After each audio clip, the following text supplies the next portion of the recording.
ನಮಸ್ಕಾರ ಸ್ನೇಹಿತರೆ, welcome to Azad ICS academy. ನಾನು ವೆಂಕಟೇಶ್ ಬಿ ಪಾಟೀಲ್ ಅಂತ. ಸೊ ನಿಮಗೆಲ್ಲ ಗೊತ್ತಿರುವಂತೆ ಇದು ಕರೆಂಟ್ ಅಫೇರ್ಸ್ ಡಿಸ್ಕಷನ್ ಆಗಿದೆ.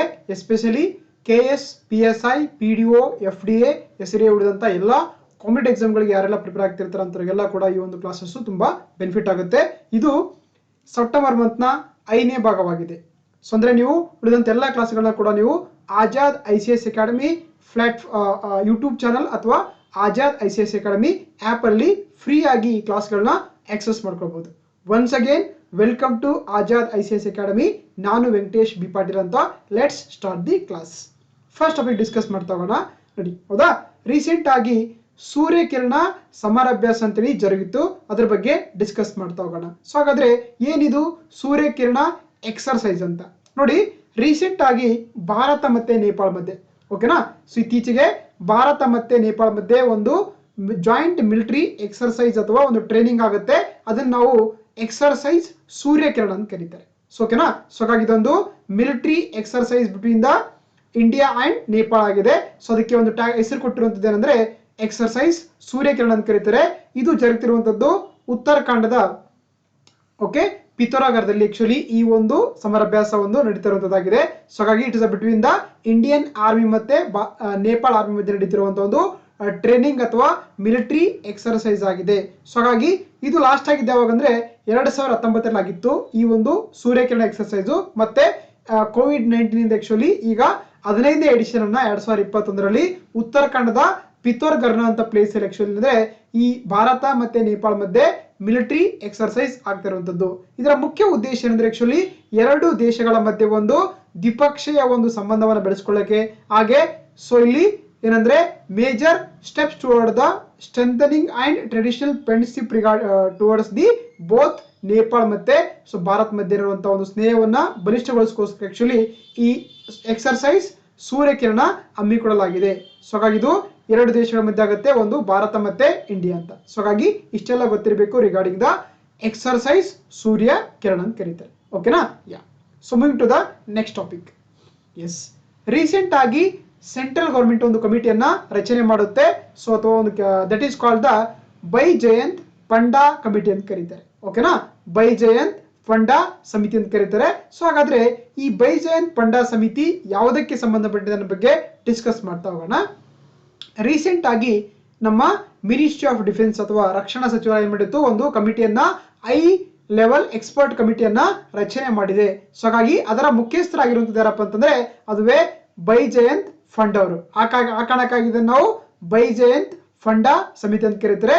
ಮುಖ್ಯ ಉದ್ದೇಶ ಏನಂದ್ರೆ ಆಕ್ಚುಲಿ NCC ಯನ್ನ ಕಾಂಪ್ರಿಹೆನ್ಸಿವ್ ಆಗಿ ರಿವ್ಯೂ ಮಾಡೋದಕ್ಕೆ. ಹೌದಾ, NCC ಅಂತ ಗೊತ್ತಿರುವಂತದ್ದು ನಿಮಗೆ ನ್ಯಾಷನಲ್ ಕ್ಯಾಡೆಟ್ ಕಾರ್ಪ್ಸ್ ಅಂತ ಕರಿತೀವಿ. ಇದೊಂದು ಸಂಘಟನೆ ಅಂತ ಕರಿಬಹುದು. ಇದರ ಒಂದು ಸಮಗ್ರವಾಗಿ ರಿವ್ಯೂ ಮಾಡ್ಕೊಳ್ಳಕ್ಕೆ ಈ ಒಂದು ಕಮಿಟಿಯನ್ನು ರಚನೆ ಮಾಡಿದ್ದಾರೆ. ಅದುವೇ ಬೈಜಯಂತ್ ಫಂಡಾ ಕಮಿಟಿ ಅಂತ ಕರೀತಾರೆ. ಓಕೆನಾ, ಸೊ ಹಾಗಾಗಿ ಇದರ ಮುಖ್ಯ ಉದ್ದೇಶ ಏನಂದ್ರೆ ಈ ಕಮಿಟಿ ಏನಂತಂದ್ರೆ ಆಕ್ಚುಲಿ NCC ಯಲ್ಲಿರುವಂತ ಒಂದು ಏನಂತಾರೆ ಅದರ ಮುಖ್ಯ ಉದ್ದೇಶ ಅಂದ್ರೆ ನೇಷನಲ್ ಬಿಲ್ಡಿಂಗ್ ಅಂತ, ಅಂದ್ರೆ ರಾಷ್ಟ್ರೀಯ ಒಂದು ನಿರ್ಮಾಣದಲ್ಲಿ NCC ಯ ಪಾತ್ರದ ಬಗ್ಗೆ ಆಕ್ಚುಲಿ ಸ್ಟಡಿ ಮಾಡ್ಕೊಳ್ಳಕ್ಕೆ, ಒಂದು ಶಿಫಾರಸು ಮಾಡ್ಕೊಳ್ಳಕ್ಕೆ ಈ ಒಂದು ಸಮಿತಿಯನ್ನ ಇತ್ತೀಚೆಗೆ ರಚನೆ ಮಾಡಲಾಗಿದೆ. ಸೊ ಹಾಗಾಗಿ ಇದ್ರ ಜೊತೆಗೆ ಏನಂದ್ರೆ ಆಕ್ಚುಲಿ ಅಂತಾರಾಷ್ಟ್ರೀಯ ಮಟ್ಟದಲ್ಲಿ ಯುವಕರನ್ನ ಕೂಡ ಈ ಒಂದು ಸಂಸ್ಥೆಯಡಿಯಲ್ಲಿ ಸೆಳೆಯಲಿಕ್ಕೆ, ಅವರಲ್ಲಿ ಸಾಕಷ್ಟು ಒಂದು ಒಂದಿನಂತರ ತರಬೇತಿಯನ್ನು ನೀಡಲಿಕ್ಕೆ ಈ ಒಂದು ಸಮಿತಿಗೆ ಕೆಲಸವನ್ನ ಕೊಟ್ಟಿದ್ದಾರೆ. That is called the Baijayant Panda committee ಅಂತ ಕರೀತಾರೆ. ಸೊ ಹಾಗಾಗಿ ಬೈಜಯಂತ್ ಫಂಡಾ ಸಮಿತಿ ಅಂತ ತಕ್ಷಣ ನಿಮ್ಗೆ ಗೊತ್ತಿರಬೇಕು, it is related to the NCC ಅಥವಾ ನ್ಯಾಷನಲ್ ಕ್ರೆಡಿಟ್ ಕಾರ್ಪ್ಸ್ ಗೆ ಸಂಬಂಧಪಟ್ಟಂತ ಒಂದು ಸಮಿತಿಯಾಗಿದೆ ಅಂತ ಗೊತ್ತಿರಬೇಕು, ಬೈಜಯಂತ್ ಫಂಡಾ ಸಮಿತಿ ಅಂತ. ಸೊ ಹಾಗಾದ್ರೆ ಏನಿದು NCC ಬಗ್ಗೆ ನೋಡ್ತಾ ಹೋಗೋಣ. ಆಕ್ಚುಲಿ NCC ಅಂದ್ರೆ ನ್ಯಾಷನಲ್ ಕ್ರೆಡಿಟ್ ಕಾರ್ಪ್ಸ್ ಅಂತ ಕರಿತೀವಿ. ಇದು ಸ್ಥಾಪನೆ ಆಗಿದೆ ಯಾವಾಗ ಅಂದ್ರೆ 1948 ಸ್ಥಾಪನೆ ಮಾಡ್ತಾರೆ. Okay, it is established in the 1948 ಆಗುತ್ತೆ.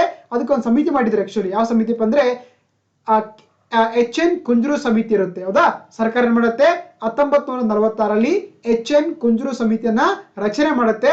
ಈ ಒಂದು ಸಮಿತಿ ಏನಂದ್ರೆ ರೆಕಮೆಂಡೇಶನ್ ಮಾಡುತ್ತೆ ನಮ್ಮ ದೇಶದಲ್ಲೂ ಕೂಡ NCC ಸ್ಥಾಪನೆ ಆಗ್ಬೇಕಂತೇಳಿ. ಆ ಕಾರಣಕ್ಕಾಗಿ ಗವರ್ಮೆಂಟ್ ಆಫ್ ಇಂಡಿಯಾ ಏನ್ ಮಾಡುತ್ತೆ 1948 ಅಲ್ಲಿ ಈ ನ್ಯಾಷನಲ್ ಕ್ರೆಡಿಟ್ ಕಾರ್ಪ್ಸ್ ಅನ್ನ ಸ್ಥಾಪನೆ ಮಾಡುತ್ತೆ. ಸೊ ಹಾಗಾಗಿ ಇದಕ್ಕಿಂತ ಮುಂಚೆ ಆಕ್ಚುಲಿ ಬ್ರಿಟಿಷರು ಕೂಡ ಏನಂದ್ರೆ ಈ ತರ NCC ರೂಪದಲ್ಲಿ ಸಾಕಷ್ಟು ಅವರ ಹತ್ರ ಒಂದು ತಂಡಗಳಿದ್ವು, ಹೌದಾ. ಸೊ ಹಾಗಾಗಿ ಅದರ ಒಂದು ಏನಂತಾರೆ ಸ್ಟ್ರಕ್ಚರ್ ಅಡಿಯಲ್ಲಿ ಈ ಒಂದು NCC ಅನ್ನು ಕೂಡ ರಚನೆ ಮಾಡಲಾಗಿದೆ. ಹಾಗಾಗಿ ಅಲ್ಲಿ ಏನಂದ್ರೆ ಆಕ್ಚುಲಿ ಯೂನಿಫಾರ್ಮ್ ಯೂತ್ ಎಂಟಿಟಿ ಇದ್ದು, ಅಲ್ಲಿ ಯೂನಿವರ್ಸಿಟಿ ಕಾರ್ಪ್ಸ್ ಗಳಿದ್ದು, ಆಮೇಲೆ ಯೂನಿವರ್ಸಿಟಿ ಆಫೀಸರ್ ಟ್ರೈನಿಂಗ್ ಕಾರ್ಪ್ಸ್ ಗಳನ್ನ ಆಕ್ಚುಲಿ ಬ್ರಿಟಿಷರ್ ಕಾಲದಲ್ಲಿ ಮಾಡ್ತಾ ಇದ್ರು. ಅದರ ಮಾಡೆಲ್ ಅಲ್ಲೇ ನಮ್ಮ ದೇಶದಲ್ಲಿ ಏನಂದ್ರೆ 1948ರಲ್ಲಿ ಈ ಒಂದು ನ್ಯಾಷನಲ್ ಕೆಡೆಟ್ ಕಾರ್ಪ್ಸ್ ಅನ್ನ ರಚನೆ ಮಾಡಲಾಗುತ್ತೆ. ಓಕೆನಾ. ಸೊ ಪ್ರಸ್ತುತವಾಗಿ ನೋಡಿ ಆಕ್ಚುಲಿ ನಮ್ಮ ದೇಶದಲ್ಲಿ ಸುಮಾರು 14 ಲಕ್ಷಕ್ಕೆ ಏನಂತಂದ್ರೆ ಆಕ್ಚುಲಿ ಈ ಒಂದು ಯೂತ್ಸ್ ಏನ್ ಮಾಡ್ತಾರೆ ಅಂದ್ರೆ NCC ಅಲ್ಲಿ ವರ್ಕ್ ಮಾಡ್ತಾ ಇದ್ದಾರೆ. ಸೊ ಅಂದ್ರೆ ಅದರ ಬೋತ್ ಇಲ್ಲಿ ಏನಂದ್ರೆ ಅವರು ಭಾರತೀಯ ಭೂಸೇನೆಯಲ್ಲಿ, ವಾಯುಸೇನೆಯಲ್ಲಿ ಮತ್ತೆ ನೌಕಾ ಸೇನೆಯಲ್ಲಿ ಕೂಡ NCC ಕಟ್ಟಡಗಳು ಆಕ್ಚುಲಿ ಇದರಲ್ಲಿ ಕೆಲಸ ಮಾಡ್ತಿರೋದು ನಾವು ಪ್ರೆಸೆಂಟ್ ಆಗಿ ಕಾಣುವಂಥದ್ದು. ಸುಮಾರು 14 ಲಕ್ಷ ಜನ ಪ್ರಸ್ತುತವಾಗಿ NCC ಅಲ್ಲಿ ಯೂತ್ಸ್ ವರ್ಕ್ ಮಾಡ್ತಾ ಇದ್ದಾರೆ ಅಥವಾ ಅದರ ಒಂದು ಮೆಂಬರ್ಸ್ ಆಗಿ ವರ್ಕ್ ಮಾಡ್ತಾ ಇದ್ದಾರೆ. ಓಕೆನಾ. ಜೊತೆಗೆ ಗೊತ್ತಿರಲಿ ಈ NCC ಇದೆಯಲ್ಲ, it is directly commander the ಅಥವಾ ಡೈರೆಕ್ಟ್ಲಿ ರಿಲೇಟೆಡ್ ಅಂತ ಮಿನಿಸ್ಟ್ರಿ ಆಫ್ ದ ಡಿಫೆನ್ಸ್. ಇದು ರಕ್ಷಣಾ ಸಚಿವಾಲಯದ ಅಡಿಯಲ್ಲಿ ಕಾರ್ಯವನ್ನು ನಿರ್ವಹಿಸುತ್ತೆ ಈ ಒಂದು NCC ಅನ್ನುವಂತ ಸಂಘಟನೆ. ಸೊ ಹಾಗಾಗಿ ಇದರ ಮುಖ್ಯಸ್ಥರು ಯಾರಾಗಿರ್ತಾರಪ್ಪ ಅಂದ್ರೆ director general of the 3 star military rank ಅಂತ, ಅಂದ್ರೆ 3 ನಕ್ಷತ್ರಗಳು ಅಂತ ಮಿಲಿಟರಿ ರ್ಯಾಂಕ್ ಆಫೀಸರ್ ಅಂದ್ರೆ ಇದರ ಮುಖ್ಯಸ್ಥರಾಗಿ ಕೆಲಸವನ್ನ ಮಾಡ್ತಾರೆ. ಸೊ ಜೊತೆಗೆ ಈ NCC ಸೇರ್ಬೇಕಾದ್ರೆ ನಾವು ಏನ್ ಮಾಡ್ಬೋದು, ಹೈಸ್ಕೂಲ್ ಲೆವೆಲ್ ಕೂಡ NCC ಗೆ ಸೇರ್ಕೊಳ್ಬಹುದು, ಆಮೇಲೆ ಕಾಲೇಜ್ ಲೆವೆಲ್ ಕೂಡ NCC ಗೆ ಸೇರ್ಕೊಳ್ಳಕ್ಕೆ ಅವಕಾಶ ಇದೆ ಅಂತದ್ದು. ಓಕೆನಾ. ಸೊ ಹಾಗಾಗಿ ಇಲ್ಲಿ ಏನ್ ಕಲಿಸ್ತಾರೆ ಅಂದ್ರೆ ಆಕ್ಚುಲಿ ಇಲ್ಲಿ ನಿಮ್ಗೆ ಅಡ್ವೆಂಚರ್ ಸಾಹಸ ಪ್ರವೃತ್ತಿಗಳನ್ನ ಕಲಿಸ್ತಾರೆ. ಸಾಕಷ್ಟು ಮಿಲಿಟರಿ ಟ್ರೈನಿಂಗ್ಸ್ ಗಳನ್ನ ಕೂಡ ಇಲ್ಲಿ ಕೊಡಲಾಗುತ್ತೆ ಈ ಒಂದು NCC ಅಂತ ಹೇಳ್ಬೋದು. ಜೊತೆಗೆ ನೋಡಿ ಇತ್ತೀಚೆಗೆ ನಿಮಗೆಲ್ಲ ಗೊತ್ತಿರುವಂತೆ ಇಡೀ ಜಗತ್ತಿನಲ್ಲಿ ಏನು ಕೋವಿಡ್ ಪ್ಯಾಂಡಮಿಕ್ ಇಂದ ಸಾಕಷ್ಟು ಜನ ಬಳಲ್ತಾ ಇದಾರಲ್ಲ, ಅಂತ ಟೈಮಲ್ಲಿ ಆಕ್ಚುಲಿ ಅಂದ್ರೆ ಸುಮಾರು 60,000ಕ್ಕಿಂತ ಹೆಚ್ಚು NCC ಕ್ಯಾಡೆಟ್ಗಳು ಏನ್ ಮಾಡ್ತಾರೆ ಅಂದ್ರೆ ಆಕ್ಚುಲಿ ಒಂದು ತಮ್ಮ ಸೇವೆಯನ್ನು ಕೂಡ ಈ COVID-19 ಸಂದರ್ಭದಲ್ಲಿ ಈ ಸಮಾಜಕ್ಕೆ ಅಥವಾ ಭಾರತಕ್ಕೆ ನೀಡಿರುವಂತದ್ದು ಕಾಣುವಂಥದ್ದು. That is the contribution of the national cadet corps ಅಂತ ಕರೀತಾರೆ. ಓಕೆನಾ. ಹಾಗಾಗಿ ಗೊತ್ತಿರಲಿ ಇದು ಸ್ಥಾಪನೆಯಾಗಿದ್ದು 1948ರಲ್ಲಿ. It is working under the ministry of the defence ಅಥವಾ ರಕ್ಷಣಾ ಸಚಿವಾಲಯದ ಅಡಿಯಲ್ಲಿ ಇದು ಕೆಲಸ ಮಾಡುತ್ತೆ. ಸೊ ಇದು ಗೊತ್ತಿರ್ಬೇಕು ನಿಮಗೆ, ರೈಟ್. ಜೊತೆಗೆ ಹಾಗಾದ್ರೆ ನಿಮ್ಗೆ ಡೌಟ್ಸ್ ಬರುತ್ತೆ, ಹೌದಾ. ಸೊ ಹಾಗಾದ್ರೆ ಈ NSS ಮತ್ತೆ NCC ಗೆ ಏನ್ ಡಿಫ್ರೆನ್ಸ್ ಅಂತ ಕೇಳ್ಬೋದು ನೀವು, ಹೌದಾ. ನೀವೆಲ್ಲ ಕೂಡ ಕಾಲೇಜ್ ದಿನಗಳಲ್ಲಿ NSS ಕ್ಯಾಂಪ್ ಮಾಡಿರ್ತಾರೆ, ಹೌದಾ. ರಾಷ್ಟ್ರೀಯ ಸೇವಾ ಯೋಜನೆ ಅಂತ ಕರಿತೀವಿ. ಸೊ ಹಾಗಾಗಿ ಇವೆರಡು ಕೂಡ ಡಿಫ್ರೆಂಟ್ ಆಗಿ ಬರುತ್ತೆ ನಮಗೆ. NSS ಅಂದ್ರೆ ನ್ಯಾಷನಲ್ ಸರ್ವಿಸ್ ಸ್ಕೀಮ್ ಅಥವಾ ರಾಷ್ಟ್ರೀಯ ಸೇವಾ ಸಮಿತಿ ಅಂತ ಯೋಜನೆ ಅಂತ ಕರಿತೀವಿ. ಅದೇ ರೀತಿ NCC ಅಂದ್ರೆ ನ್ಯಾಷನಲ್ ಕ್ಯಾಡೆಟ್ ಕಾರ್ಪ್ಸ್ ಅಂತ ಕರೀತಾರೆ. ಈ NSS ಇದೆಯಲ್ಲ, ಇದು ಏನಂದ್ರೆ ಒಬ್ಬ ವ್ಯಕ್ತಿಯ ವ್ಯಕ್ತಿತ್ವದ ಬೆಳವಣಿಗೆಗೆ ಸಹಕಾರಿಯಾಗುವಂಥದ್ದೇ NCC ಅಂತ ಕರಿತೀವಿ. ಅಂದ್ರೆ ನೋಡಿ NSS helps in the personality development of students through community service ಅಂತಂದ್ರೆ ಸಮುದಾಯದ ಸೇವೆ ಮುಖಾಂತರ ಎನ್ನುವುದು ವ್ಯಕ್ತಿಯ ವ್ಯಕ್ತಿತ್ವವನ್ನ ಅಭಿವೃದ್ಧಿಗೊಳಿಸ್ಕೊಳ್ಳಕ್ಕೆ ಸಾಧ್ಯ ಆಗುತ್ತೆ. ಆದ್ರೆ NCC ಇದೆಯಲ್ಲ, ಇದು ಮನುಷ್ಯ ಒಬ್ಬ ವ್ಯಕ್ತಿಯ ಅಥವಾ ಯುವಕನ ಭೌತಿಕ ಚೇಂಜ್ಗಳಾಗುತ್ತೆ. ಅಂದ್ರೆ ಇದು ಫಿಸಿಕಲ್ ಫಿಟ್ನೆಸ್ ನೀಡುತ್ತೆ, ಹೌದಾ. ಆತರ ಒಂದು ಶಕ್ತಿಯುತವಾಗಿ ಮಾಡ್ಲಿಕ್ಕೆ ಸಾಕಷ್ಟು ಕೆಲಸ ಮಾಡುತ್ತೆ NCC ಅಂತ. ಜೊತೆಗೆ ಈ NSS ಇದೆಯಲ್ಲ, ಇಲ್ಲಿ ಸಾಮಾನ್ಯವಾಗಿ ಏನ್ ಮಾಡ್ತಾರೆ ಆಕ್ಚುಲಿ ಪರಿಸರಕ್ಕೆ ಸಂಬಂಧಪಟ್ಟಂತ ಕೆಲವರು ಸಾಕಷ್ಟು ಕಾರ್ಯಕ್ರಮ ಮಾಡ್ತಾರೆ, ಹೌದಾ. ಸಸಿಗಳು ಹಚ್ಚೋದಾಗಿರ್ಬೋದು, ಆಮೇಲೆ ಕ್ಲೀನಿಂಗ್ ಆಗಿರ್ಬೋದು, ಆಮೇಲೆ ಕನ್ಸರ್ವೇಷನ್ ಆಫ್ ದಿ ಫಾರೆಸ್ಟ್ ಆಗಿರ್ಬೋದು, ಲೇಕ್ಸ್ ಆಗಿರ್ಬೋದು, ರಿವರ್ಸ್ ಆಗಿರ್ಬೋದು, ಆಮೇಲೆ ಮಹಿಳಾ ಸಬಲೀಕರಣ ಆಗಿರ್ಬೋದು. ಸೊ ಹಾಗಾಗಿ ಆಮೇಲೆ ಸಾಕಷ್ಟು ಸಾಮಾಜಿಕ ಸೇವೆ ಕಾರ್ಯಕ್ರಮಗಳನ್ನ ಕೂಡ ಆಕ್ಚುಲಿ ನಾವು NSS ಕ್ಯಾಂಪ್ ಅಲ್ಲಿ ಮಾಡುವಂತದ್ದಾಗಿದೆ. ಫಾರ್ ಎಕ್ಸಾಂಪಲ್ ಬ್ಲಡ್ ಡೊನೇಷನ್ ಆಗಿರ್ಬೋದು, ಆಮೇಲೆ ಎಜುಕೇಶನ್ ಸಂಬಂಧಪಟ್ಟಂತೆ ಅವೇರ್ನೆಸ್ ಮಾಡೋದಾಗಿರ್ಬೋದು. ಇವೆಲ್ಲ ಕೂಡ commander the national service scheme ಅಲ್ಲಿ ನೋಡ್ತೀವಿ. ಆದ್ರೆ ಈ NCC ಇದೆಯಲ್ಲ, ಇಲ್ಲಿ ಏನ್ ಮಾಡ್ತಾರೆ ಅಂದ್ರೆ ಆಕ್ಚುಲಿ ಆರ್ಮಿ ಕ್ಯಾಂಪ್ ಗಳಲ್ಲಿ ಟ್ರೈನಿಂಗ್ ಕೊಡ್ತಾರೆ, ಅವ್ರಿಗೆ ಅಡ್ವೆಂಚರ್ ಸ್ಪೋರ್ಟ್ಸ್ ಗಳು ಇರ್ತಾರೆ, ಆಮೇಲೆ ಟ್ರೆಕ್ಕಿಂಗ್ ಇರುತ್ತೆ, ಸೊ ಆಮೇಲೆ ಗುಡ್ಡ ಹತ್ತುವಂತ ಕಾರ್ಯಕ್ರಮಗಳು ಇರ್ತವೆ. ಈ ತರ ಅಂದ್ರೆ ಆಕ್ಚುಲಿ ಅಡ್ವೆಂಚರಸ್ ವರ್ಕ್ ಮುಖಾಂತರ ಅವರ ಒಂದು ಫಿಸಿಕಲ್ ಫಿಟ್ನೆಸ್ ಗೆ ಸಾಕಷ್ಟು ಕೆಲಸಗಳಾಗುತ್ತೆ ಅಂಡರ್ ದ ಈ NCC ಕ್ಯಾಂಪ್ ಅಲ್ಲಿ. ಓಕೆನಾ. ಸೊ ಹಾಗಾಗಿ these are the difference between the NSS and NCC ಅಂತ ನಿಮ್ಗೆ ಗೊತ್ತಿರಬೇಕಾಗುತ್ತೆ. Okay, moving to the next topic. So ನಿಮ್ಗೆಲ್ಲ ಗೊತ್ತಿರುವಂತೆ ನಾವು ಪ್ರತಿ ವರ್ಷ ಸೆಪ್ಟೆಂಬರ್ 15 ರಾಷ್ಟ್ರೀಯ ಅಭಿಯಂತರ ದಿನ ಅಥವಾ ನ್ಯಾಷನಲ್ ಎಂಜಿನಿಯರ್ಸ್ ಡೇ ಆಗಿ ಆಚರಿಸ್ತೀವಿ ಪ್ರತಿ ವರ್ಷ ಸೆಪ್ಟೆಂಬರ್ 15. ಯಾಕಂದ್ರೆ ಆ ದಿನ ಏನಂದ್ರೆ ನಿಮ್ಗೆಲ್ಲ ಗೊತ್ತಿರುವಂತೆ ಸೊ ಭಾರತ ರತ್ನ ಶ್ರೀ MV ವಿಶ್ವೇಶ್ವರಯ್ಯನವರ ಒಂದು ಹುಟ್ಟಿದ ದಿನ ಆಗಿದೆ. ಆ ಕಾರಣಕ್ಕಾಗಿ ನಾವು ಪ್ರತಿ ವರ್ಷ ಏನ್ ಮಾಡ್ತೀವಿ ಅಂದ್ರೆ ಸೆಪ್ಟೆಂಬರ್ 15 ರಾಷ್ಟ್ರೀಯ ಇಂಜಿನಿಯರ್ ಅಥವಾ ರಾಷ್ಟ್ರೀಯ ಅಭಿಯಂತರ ದಿನವನ್ನಾಗಿ ಪ್ರತಿ ವರ್ಷ ಆಚರಿಸ್ತಾ ಬರ್ತಾ ಇದ್ವಿ. ಸೊ ಹಾಗಾದ್ರೆ ಅದ್ರ ಬಗ್ಗೆ ಡಿಸ್ಕಸ್ ಮಾಡ್ತಾ ಹೋಗೋಣ ನೋಡಿ. ರೈಟ್. ಸೊ ಹಾಗಾಗಿ ನಾವು ಪ್ರತಿ ವರ್ಷ ಸೆಪ್ಟೆಂಬರ್ 15 ಆಕ್ಚುಲಿ ನೋಡಿ, ಇದು ಬರೀ ಭಾರತ ಅಲ್ಲ, ಈವನ್ ಭಾರತ, ಶ್ರೀಲಂಕಾ, ತಾಂಜೇನಿಯಾದಲ್ಲಿ ಆಕ್ಚುಲಿ ಅಂದ್ರೆ ಈ MS ವಿಶ್ವೇಶ್ವರಯ್ಯನವರ ಒಂದು ಸಾಧನೆಯ ಒಂದು ಏನಂದ್ರೆ ಅನುಗುಣವಾಗಿ ಏನ್ ಮಾಡ್ತೀವಿ ಅಂದ್ರೆ ಆಕ್ಚುಲಿ ಅದನ್ನ ಗುರುತಿಸಿ ನಾವು ಪ್ರತಿ ವರ್ಷ ಏನ್ ಮಾಡ್ತೀವಿ ಅಂದ್ರೆ ಸೆಪ್ಟೆಂಬರ್ 15 ರಾಷ್ಟ್ರೀಯ ಎಂಜಿನಿಯರ್ ದಿನವನ್ನಾಗಿ ಆಚರಿಸ್ತೀವಿ ನೋಡಿ. ಹೌದಾ? ಸೊ ಹಾಗಾಗಿ ಇದು ಈ ದಿನದ ವಿಶೇಷ ಏನಪ್ಪ ಅಂದ್ರೆ ಆಕ್ಚುಲಿ ಎಂಜಿನಿಯರ್ಗಳ ಶ್ರೇಷ್ಠ ಕೆಲಸವನ್ನ ಸ್ಮರಿಸಿ ಸುಧಾರಣೆ ಮತ್ತು ಹೊಸತನಕ್ಕಾಗಿ ಅವರನ್ನ ಪ್ರೋತ್ಸಾಹ ಮಾಡ್ಲಿಕ್ಕೆ ಆಕ್ಚುಲಿ ಈ ದಿನವನ್ನ ನಮ್ಮ ದೇಶದಲ್ಲಿ ಡೆಡಿಕೇಶನ್ ಮಾಡಲಾಗುತ್ತೆ. ಸೊ ಹಾಗಾಗಿ ನಾನು ಆಗ್ಲೇ ಹೇಳ್ತಾ ಇದ್ದೆ ಆಕ್ಚುಲಿ ಯಾಕೆ ಸೆಪ್ಟೆಂಬರ್ 15 ಅಂದ್ರೆ ವಿಶ್ವೇಶ್ವರಯ್ಯನವರು ಏನ್ ಮಾಡ್ತಾ ಅಂದ್ರೆ ಸೆಪ್ಟೆಂಬರ್ 15 1861 ಇವರು ಕರ್ನಾಟಕದ ಚಿಕ್ಕಬಳ್ಳಾಪುರ ಜಿಲ್ಲೆಯ ಮುದ್ದೇನಹಳ್ಳಿ ಗ್ರಾಮದಲ್ಲಿ ಜನಿಸ್ತಾರೆ. ಓಕೆನಾ? ಸೊ ಹಾಗಾಗಿ ನಾವು ಆ ಒಂದು ದಿನವನ್ನ ಅಂದ್ರೆ ಪ್ರತಿ ವರ್ಷ ಸೆಪ್ಟೆಂಬರ್ 15 ಏನ್ ಮಾಡ್ತೀವಿ ರಾಷ್ಟ್ರೀಯ ಇಂಜಿನಿಯರ್ ಅಥವಾ ಅಭಿಯಂತರ ದಿನವಾಗಿ ಆಚರಿಸ್ತಾ ಬರ್ತಿದ್ವಿ. ಸೊ ಹಾಗಾಗಿ 2021 ಅಂದ್ರೆ ಈ ವರ್ಷದ ಏನು ಆಚರಣೆ ಇದೆಯಲ್ಲ ಇದು 160ನೇ ಒಂದು ಆಚರಣೆಯಾಗಿದೆ ಅಥವಾ ಜನ್ಮ ಜಯಂತಿಯನ್ನ ಆಚರಿಸ್ತಾ ಇದೀವಿ. ಸೊ 2021ರಲ್ಲಿ. ಓಕೆನಾ? ಇನ್ನು ಅವ್ರ ಕಾಂಟ್ರಿಬ್ಯೂಷನ್ ಬೇಕಾದ್ರೆ ಸೋದಾ ನಿಮಗೆಲ್ಲ ಗೊತ್ತಿರುವಂತೆ ಇವರೊಬ್ಬ ಮಹಾನ್ ಏನಾಗಿದ್ರು ಎಂಜಿನಿಯರ್ ಆಗಿದ್ರು, ಒಬ್ಬ ಖ್ಯಾತ ತಜ್ಞರಾಗಿದ್ರು, ಪಂಡಿತರಾಗಿದ್ರು, ಸಾಕಷ್ಟು ವಿಷಯಗಳ ಬಗ್ಗೆ ಅವರು ಪರಿಣಿತಿಯನ್ನ ಪಡೆದರು. ವಿಶೇಷವಾಗಿ ಇವರು ಎಂಜಿನಿಯರ್ ಅಲ್ಲಿ ಸಾಕಷ್ಟು ಜಗತ್ತಿನಲ್ಲೇ ಒಂದು ಪ್ರಾಮುಖ್ಯತೆ ಪಡೆದಿರುವಂತಹ ಒಬ್ಬ ಶ್ರೇಷ್ಠ ಪಂಡಿತರಾಗಿದ್ರು ಅಂತ ಹೇಳ್ಬೋದು. ಇವರು ವಿಶೇಷವಾಗಿ ಈ ನೀರಾವರಿ ತಂತ್ರಗಳನ್ನು ಕರಿತೀವಿ ಹೌದಾ, ಇರಿಗೇಷನ್ ಟೆಕ್ನಿಕ್ಸ್ ಆಗಿರ್ಬೋದು, ಆಮೇಲೆ ಎಸ್ಪೆಷಲಿ ಈ ಫ್ಲಡ್ ಮ್ಯಾನೇಜ್ಮೆಂಟ್ ಸಿಸ್ಟಮ್ ಅಂತ ಕರಿತೀವಿ ಅಥವಾ ಪ್ರವಾಹ ವಿಪತ್ತು ನಿರ್ವಹಣೆಯಲ್ಲಿ ಸಾಕಷ್ಟು ಪರಿಣಿತಿಯನ್ನು ಪಡಿತಾರೆ ಇವರು ಹೌದಾ. ಸೊ ಹಾಗಾಗಿ ಇವರು 1912ರಿಂದ 1919 ಏನಾಗ್ತಾರೆ ಮೈಸೂರಿನ 19ನೇ ದಿವಾನ್ ರಾಯಿ ಕೂಡ ಅಂದ್ರೆ ಮೈಸೂರು ಒಡೆಯರ ಒಂದು ಆಸ್ಥಾನದಲ್ಲಿ 19ನೇ ದಿವಾನ್ ರಾಯಿ ಕೂಡ ಸೇವೆಯನ್ನ ಸಲ್ಲಿಸ್ತಾರೆ. ಜೊತೆಗೆ ಇವರ ಒಂದು ಸೇವೆಯನ್ನ ಪರಿಗಣಿಸಿ 1917 ಏನ್ ಮಾಡುತ್ತೆ ಸೊ ಬ್ರಿಟಿಷ್ ಸಾಮ್ರಾಜ್ಯದ ಕಮಾಂಡರ್ ಆಗಿರುವಂತ ಕಿಂಗ್ ಜಾರ್ಜ್ ಫೈರ್ ಏನ್ ಮಾಡ್ತಾರೆ ಇವರಿಗೆ ನೈಟ್ ವುಡ್ ಪ್ರಶಸ್ತಿಯನ್ನು ಕೂಡ ಕೊಡ್ತಾರೆ. ಸೊ ಯಾವಾಗ 1915ರಲ್ಲಿ. ಓಕೆನಾ? ಯಾರು ಕೊಡ್ತಾರೆ? ಬ್ರಿಟಿಷ್ ಸಾಮ್ರಾಜ್ಯದ ಕಮಾಂಡರ್ ಆಗಿರುವಂತ ಕಿಂಗ್ ಜಾರ್ಜ್ ಫೈ ಅವರು ಗೊತ್ತಿರ್ಬೇಕಾಗುತ್ತೆ. ಓಕೆನಾ? ಇನ್ನು ಅವರ ಒಂದು ಕಾಂಟ್ರಿಬ್ಯೂಷನ್ ನೋಡ್ಬೇಕಾದ್ರೆ ಇವರು ಎಸ್ಪೆಷಲಿ ಏನಂದ್ರೆ ಇರಿಗೇಷನ್ ಸಂಬಂಧಪಟ್ಟಂತೆ ಸಾಕಷ್ಟು ಒಂದು ಕೆಲಸಗಳನ್ನ ಇಡೀ ದೇಶದಂತ ಮಾಡಿರುವಂತದ್ದು. ಇವ್ರು ಏನಂದ್ರೆ ನೋಡಿ 1903ರಲ್ಲಿ ನೀರಿನ ಸಂಗ್ರಹವನ್ನು ಹೆಚ್ಚಿಸಕ್ಕೆ ಏನ್ ಮಾಡ್ತಾರೆ ಅಂದ್ರೆ ಆಕ್ಚುಲಿ ಒಂದು ಬ್ಲಾಕ್ ಸಿಸ್ಟಮ್ ಅಂತ ಕರಿತೀವಿ ಅಥವಾ ಇದನ್ನ ವಾಟರ್ ಫ್ಲಡ್ ಗೇಟ್ಸ್ ಅಂತ ಅಂದ್ರೆ ಡ್ಯಾಮ್ ಕಟ್ ಏನ್ ಮಾಡ್ತಾರೆ ಅಲ್ಲಿ ಆ ಫ್ಲಡ್ಸ್ ಗಳನ್ನ ಕಂಟ್ರೋಲ್ ಮಾಡಕ್ಕೆ ಒಂದು ಫ್ಲಡ್ ಗೇಟ್ ಗಳನ್ನ ಮೊಟ್ಟ ಮೊದಲ ಬಾರಿಗೆ ಆಕ್ಚುಲಿ ಇವರು ಅದನ್ನ ಆವಿಷ್ಕಾರ ಮಾಡ್ತಾರೆ. ಅದರ ಮುಖಾಂತರ ಆಕ್ಚುಲಿ ಪುಣೆಯ ಬಳಿಯ ಕಾಡಕ್ವಾಸ್ ಜಲಾಶಯದಲ್ಲಿ ಆಕ್ಚುಲಿ ಆ ಫ್ಲಡ್ ಗೇಟ್ ಗಳನ್ನ ಅವರು ಅಲ್ಲಿ ಸ್ಥಾಪನೆ ಮಾಡ್ತಾರೆ. ಓಕೆನಾ? ಜೊತೆಗೆ ಅದರ ಪೇಟೆಂಟ್ ಕೂಡ ಅವರು ತಮ್ಮ ಹೆಸರಲ್ಲಿ ಪಡ್ಕೊಳ್ತಾರೆ. ಸೊ ಹಾಗೆ ಅದೇ ಗ್ವಾಲಿಯರ್ನ ತಿಗರಾ ಅಣೆಕಟ್ಟಲ್ಲಿ ಕೂಡ ಮತ್ತೆ ನಮ್ಮ KRS ಡ್ಯಾಮ್ ಅಲ್ಲಿ ಇದೆಯಲ್ಲ ಅಲ್ಲಿ ಕೂಡ ಏನ್ ಮಾಡ್ತಾರೆ ಆಕ್ಚುಲಿ ಅವರೆಲ್ಲ ಕೂಡ ಅವರು ಏನ್ ಮಾಡ್ತಾರೆ ಅದೇ ವ್ಯವಸ್ಥೆಯನ್ನು ಕೂಡ ಇಲ್ಲಿ ಅಳವಡಿಸ್ತಾರೆ. ಸೊ ಹಾಗಾಗಿ ನಿಮ್ಗೆಲ್ಲ ಗೊತ್ತಿರುವಂತೆ ಕೃಷ್ಣರಾಜಸಾಗರ ಅಣೆಕಟ್ಟು ಇದೆಯಲ್ಲ ಅದಕ್ಕೆ ಒಂದು ಪ್ಲಾನಿಂಗ್ ಕೊಟ್ಟಂತದ್ದು ಕೂಡ ಏನಂತಂದ್ರೆ ಅಗೇನ್ MV ವಿಶ್ವೇಶ್ವರಯ್ಯನವರು. ಓಕೆನಾ? ಜೊತೆಗೆ ಇವ್ರು ಏನ್ ಮಾಡ್ತಾರೆ ಅಂದ್ರೆ 1917ರಲ್ಲಿ ಬೆಂಗಳೂರಿನಲ್ಲಿ ಏನಾಗುತ್ತೆ ಒಂದು ಸರ್ಕಾರಿ ಇಂಜಿನಿಯರಿಂಗ್ ಕಾಲೇಜು ಕೂಡ ಒಂದು ಅಡಿಪಾಕ್ಲಕ್ಕೆ ಇವರು ಕಾರಣರಾಗ್ತಾರೆ ಅಂತ ಹೇಳ್ಬೋದು. ಜೊತೆಗೆ ಅದೇನಾಗುತ್ತೆ ಮುಂದೆ so Visvesvaraya college of the engineering ವಿಶ್ವವಿದ್ಯಾಲಯ ಆಗುತ್ತೆ ಸೊ ಮುಂದೆ ಅಂತ ಹೇಳ್ಬೋದು. ರೈಟ್? ಜೊತೆಗೆ ಇವರು ಈ ತಿರುಮಲ ಮತ್ತು ತಿರುಪತಿ ಮಧ್ಯೆ ಅಂದ್ರೆ ಆಕ್ಚುಲಿ ರಸ್ತೆ ನಿರ್ಮಾಣಕ್ಕೆ ಕೂಡ ಪ್ಲಾನ್ ಮಾಡಿದ್ದು ಕೂಡ ಅಥವಾ ಬ್ಲೂ ಪ್ರಿಂಟ್ ಹಾಕಿದ್ದು ಕೂಡ ಸೊ ಅಗೇನ್ ವಿಶ್ವೇಶ್ವರಯ್ಯ ಅಂತ ಹೇಳ್ಬೋದು.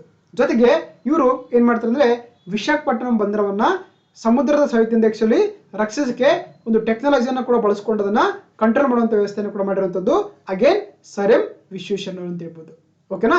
ಜೊತೆಗೆ ಇವರು 1890ರಲ್ಲಿ ಏನ್ ಮಾಡ್ತಾರೆ ಅಂದ್ರೆ ಸುಕ್ಕೂರು ಪುರಸಭೆಗೆ ವಾಟರ್ ವರ್ಕ್ ಅನ್ನು ಕೂಡ ವಿನ್ಯಾಸಗೊಳಿಸೋದನ್ನ ನಿರ್ಮಾಣ ಮಾಡ್ತಾರೆ. ಜೊತೆಗೆ ಇವರು ಮೈಸೂರು ರಾಜ್ಯದಲ್ಲಿ ಸಾಕಷ್ಟು ಕಡೆ ಆಕ್ಚುಲಿ ರೈಲ್ವೆ ಮಾರ್ಗಗಳನ್ನು ಕೂಡ ನಿಯೋಜನೆ ಮಾಡಿರೋದ್ರಲ್ಲಿ ಇವರು ಕೂಡ ಒಬ್ಬರಾಗಿದ್ದಾರೆ ಅಂತ ಹೇಳ್ಬೋದು. ಅದುವೇ ಸರ್ ಎಂ ವಿಶ್ವೇಶ್ವರಯ್ಯನವರು. ಓಕೆನಾ? ಇನ್ನು ಇವರು ನೋಡಿ ಇವ್ರಿಗೆ ಏನಂದ್ರೆ ಆಕ್ಚುಲಿ ಇವರ ಅಮೋಘ ಸೇವೆಯನ್ನು ನೋಡಿ ಭಾರತ ಸರ್ಕಾರ ಮಾಡುತ್ತೆ 1950ರಲ್ಲಿ ಇವರಿಗೆ ಭಾರತದ ಅತ್ಯುನ್ನತ ನಾಗರಿಕ ಪ್ರಶಸ್ತಿಯಾಗಿರುವಂತ ಭಾರತ ರತ್ನ ಪ್ರಶಸ್ತಿಯನ್ನು ಕೂಡ ನೀಡ್ತಾರೆ 1955ರಲ್ಲಿ. ಜೊತೆಗೆ ಇವ್ರು ಏನ್ ಮಾಡ್ತಾರೆ ಅಂದ್ರೆ ಆಕ್ಚುಲಿ 2ನೇ ಮಹಾಯುದ್ಧ ಆಗುತ್ತಲ್ಲ ಅಲ್ಲಿ ಏನಂದ್ರೆ ಆಕ್ಚುಲಿ ಒಂದು ಬಳಸಿದ ವಾಹನವನ್ನು ಏನ್ ಮಾಡ್ತಾರೆ ಆಕ್ಚುಲಿ ಟಾಟಾ ಸ್ಟೀಲ್ ಇಂಜಿನ್ ಮುಖಾಂತರ ಅದನ್ನ ಕಂಡುಹಿಡಿತಾರೆ. ಸೊ ಹಾಗಾಗಿ ಅದರ ಮುಖಾಂತರ ಆಕ್ಚುಲಿ ಗುಂಡಿನ ದಾಳಿಯನ್ನು ತಡೆದುಕೊಳ್ಳುವಂತ ಸಾಮರ್ಥ್ಯ ಕೂಡ ಆ ವಾಹನಗಳಿಗೆ ಇರುತ್ತೆ. ಸೊ ಆ ಕಾರಣಕ್ಕಾಗಿ ಆಕ್ಚುಲಿ ಇವರಿಗೆ 2018 ಏನ್ ಮಾಡುತ್ತೆ ಗೂಗಲ್ ಮೇಧಾವಿ ಕಾರ್ಯಗಳ ಒಂದು ನೆನಪಿಗಾಗಿ ವಿಶ್ವೇಶ್ವರಯ್ಯನಂದ್ರೆ ಒಂದು ಜನ್ಮದಿನವೊಂದ ಡೂಡಲ್ ಅನ್ನು ಕೂಡ ಸಮರ್ಪಣೆ ಮಾಡಿ ಬಿಡುಗಡೆ ಮಾಡುತ್ತೆ ಗೂಗಲ್ ಇವರ ಒಂದು ಸ್ಮರಣಾರ್ಥಿಗೆ ಅಂತ ಹೇಳ್ಬೋದು. ಜೊತೆಗೆ ಇವ್ರಿಗೆ ಏನಂದ್ರೆ ನೋಡಿ ಸುಮಾರು 50 ವರ್ಷಗಳ ಕಾಲ ಆಕ್ಚುಲಿ ಇವರಿಗೆ London institute of civil engineer ಏನಂದ್ರೆ ಒಂದು ಗೌರವ ಸದಸ್ಯತ್ವವನ್ನು ಕೊಟ್ಟು ಅವರ ಒಂದು ಸ್ಮರಣೆಯನ್ನ ಮಾಡಿರುವಂತದ್ದು ಕೂಡ ನಾವು ಕಾಣುವಂಥದ್ದು. ಜೊತೆಗೆ ಇವರು ಪ್ರಮುಖವಾಗಿ 2 ಪುಸ್ತಕಗಳನ್ನ ಬರೀತಾರೆ. ಅದು ರೀಕನ್ಸ್ಟ್ರಕ್ಟಿಂಗ್ ಇಂಡಿಯಾ ಅಂತ, ಇನ್ನೊಂದು ಪ್ಲಾನೆಡ್ ಎಕನಾಮಿ ಫಾರ್ ಇಂಡಿಯಾ ಅಂತ ಕರೀತಾರೆ. ಓಕೆನಾ. ಸೊ ಹಾಗಾಗಿ ಇವೆರಡು ಕೂಡ ವಿಶ್ವೇಶ್ವರಯ್ಯನವರ ಒಂದು ಪ್ರಮುಖವಾದಂತ ಕೃತಿಗಳಂತ ಹೇಳ್ಬೋದು. ಒಂದು ರೀಸ್ಟ್ರಕ್ಚರಿಂಗ್ ಇಂಡಿಯಾ ಅಂದ್ರೆ ಭಾರತವನ್ನ ಪುನರ್ ರಚಿಸುವುದು, ಇನ್ನೊಂದು ಪ್ಲಾನೆಡ್ ಎಕನಾಮಿ ಫಾರ್ ಇಂಡಿಯಾ ಅಂತ ಕರಿತೀವಿ ಅಥವಾ ಭಾರತದ ಯೋಜಿತ ಆರ್ಥಿಕತೆ ಅಂತ ಕರೀತಾರೆ. ಸೊ ಇವೆರಡು ಕೂಡ ಅವರ ಪ್ರಮುಖವಾದಂತ ಪುಸ್ತಕಗಳಾಗಿದೆ ಅಂತ. ಓಕೆನಾ. ಸೊ ಹಾಗಾಗಿ ಇದಿಷ್ಟು ಟಾಪಿಕ್ ಆಗಿತ್ತು. That is the Indian engineers day ಅಥವಾ ನ್ಯಾಷನಲ್ ಇಂಜಿನಿಯರ್ಸ್ ಡೇ ಅಂತ ಕರೀತಾರೆ. Okay, moving to the next topic. Yes, ನಿಮ್ಗೆಲ್ಲ ಗೊತ್ತಿರುವಂತೆ ನಾವೇನ್ ಮಾಡ್ತೀವಿ, ಪ್ರತಿ ವರ್ಷ ಸೆಪ್ಟೆಂಬರ್ 16ನ ವರ್ಲ್ಡ್ ಓಜೋನ್ ಡೇ ಅಥವಾ ವಿಶ್ವ ಓಜೋನ್ ದಿನವನ್ನಾಗಿ ಆಚರಿಸ್ತೀವಿ ನಾವು, ಹೌದಾ. ಸೊ ಹಾಗಾಗಿ ಅದ್ರ ಬಗ್ಗೆ ಡೀಟೇಲ್ಡ್ ಆಗಿ ಡಿಸ್ಕಸ್ ಮಾಡ್ತಾ ಹೋಗೋಣ. ನೋಡಿ, ಎಸ್, ನಿಮ್ಗೆಲ್ಲ ಗೊತ್ತಿರುವಂತೆ ನಾವು ಜಿಯೋಗ್ರಫಿ ಓದ್ತೀವಿ, ವಾತಾವರಣ ಅಂತ ಕರೀತಾರೆ ಅಥವಾ ಅಟ್ಮಾಸ್ಫಿಯರ್ ಅಂತ ಕರೀತಾರೆ. ಈ ಅಟ್ಮಾಸ್ಫಿಯರ್ ಇದೆಯಲ್ಲ, ಇಲ್ಲಿ ನಮ್ಗೆ ಏನಂದ್ರೆ ವಿವಿಧ ರೀತಿಯ ಸ್ಪೇರ್ಗಳು ಕಾಣ್ತಾ ಹೋಗ್ತೀವಿ, ಹೌದಾ. ಒಂದು ಟ್ರೋಪೋಸ್ಫಿಯರ್ ಬರುತ್ತೆ, ಸ್ಟ್ರಾಟೋಸ್ಫಿಯರ್ ಬರುತ್ತೆ, ಮೀಸೋಸ್ಫಿಯರ್ ಬರುತ್ತೆ, ಥರ್ಮೋಸ್ಫಿಯರ್ ಬರುತ್ತೆ, ಹೌದಾ. ಇದರಲ್ಲಿ ಬಹಳ ಪ್ರಮುಖವಾಗಿರುವಂತ ಒಂದು ಲೇಯರ್ ಸ್ಪೇರ್ ಅಂತಂದ್ರೆ ಅದುವೇ ಸ್ಟ್ರಾಟೋಸ್ಫಿಯರ್ ಅಂತ ಕರೀತಾರೆ. ಸೊ ಈ ಸ್ಟ್ರಾಟೋಸ್ಫಿಯರ್ ಇದೆಯಲ್ಲ, ಇದು ಎಸ್ಪೆಷಲಿ ಭೂಮಿಯಲ್ಲಿ ಬದುಕುವಂತ ಜೀವಿಗಳಿಗೆ ಸಾಕಷ್ಟು ಒಂದು ಉಪಯೋಗ ಇರುವಂತ ಒಂದು ಲೇಯರ್ ಅಂತಂದ್ರೆ ಅದನ್ನ ಏನ್ ಹೇಳ್ಬೋದು, ಸ್ಟ್ರಾಟೋಸ್ಫಿಯರ್ ಅಥವಾ ಇದನ್ನ ಕನ್ನಡದಲ್ಲಿ ಸ್ತರಗೋಲ ಅಂತ ಕರೀತಾರೆ.